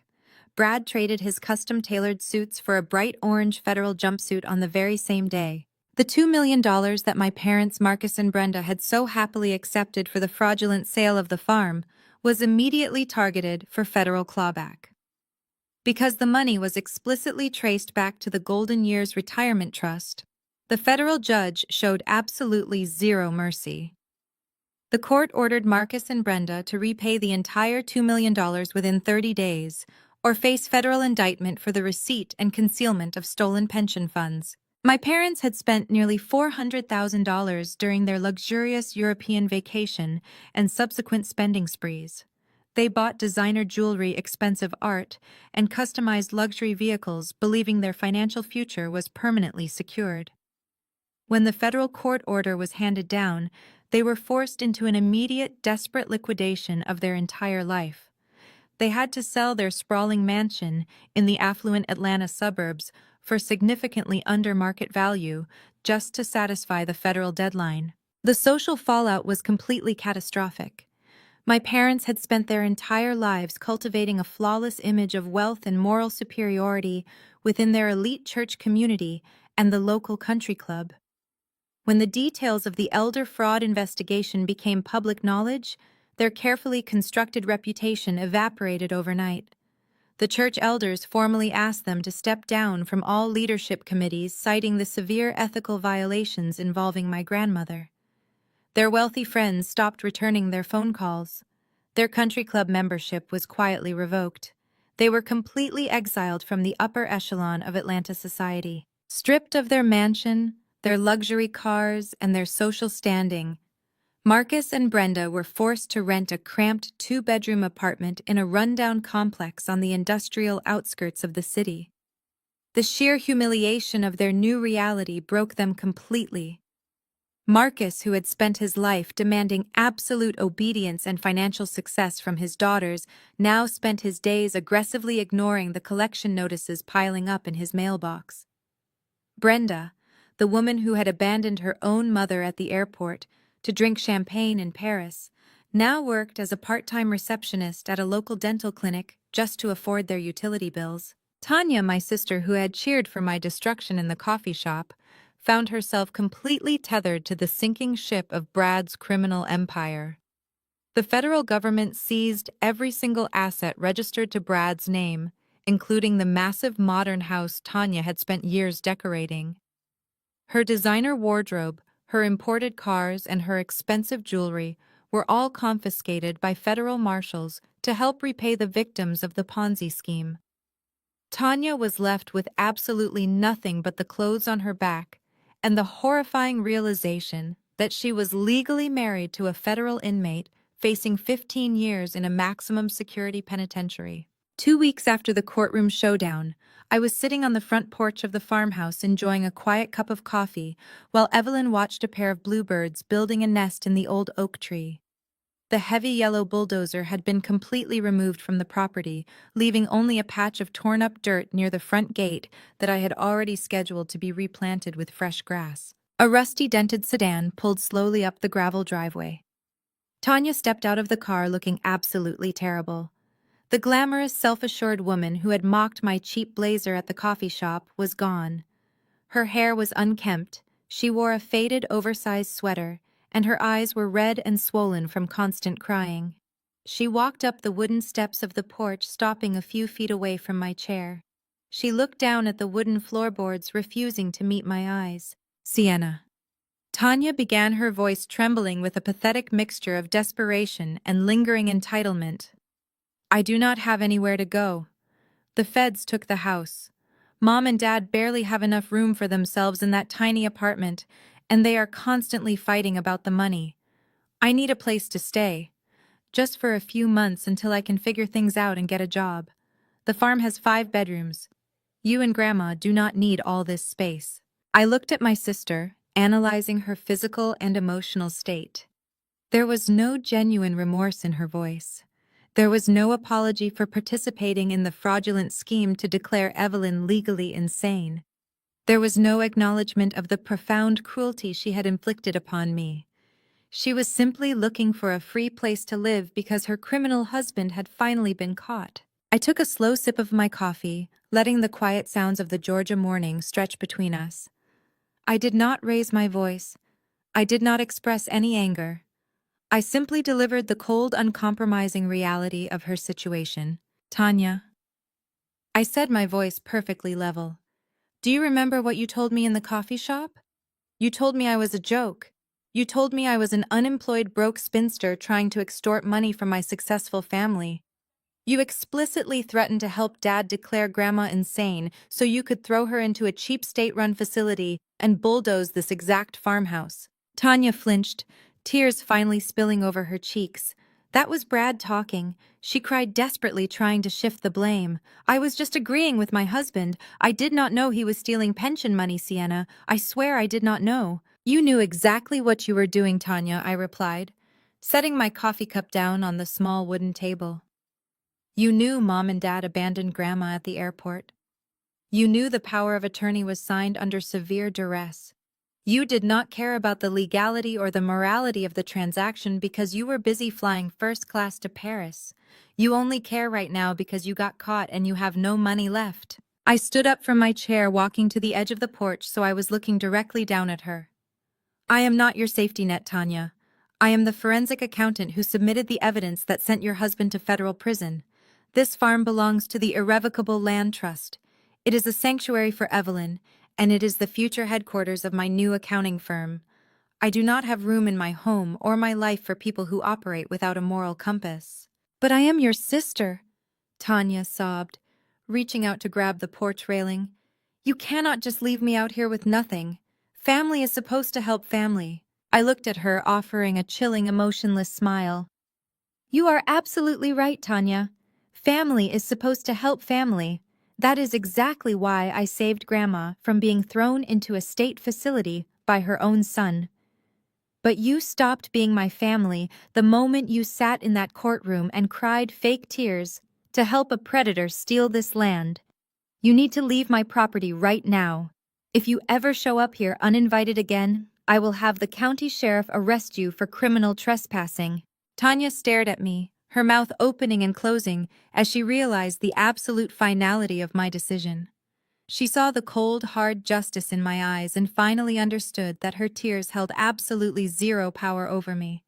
She turned around, wiping her face aggressively, and walked back to the rusty sedan. I stood on the porch and watched her drive away, the tires kicking up a cloud of dust as she disappeared down the county road. I closed the door on that chapter of my life completely. I never spoke to Marcus, Brenda, or Tanya again.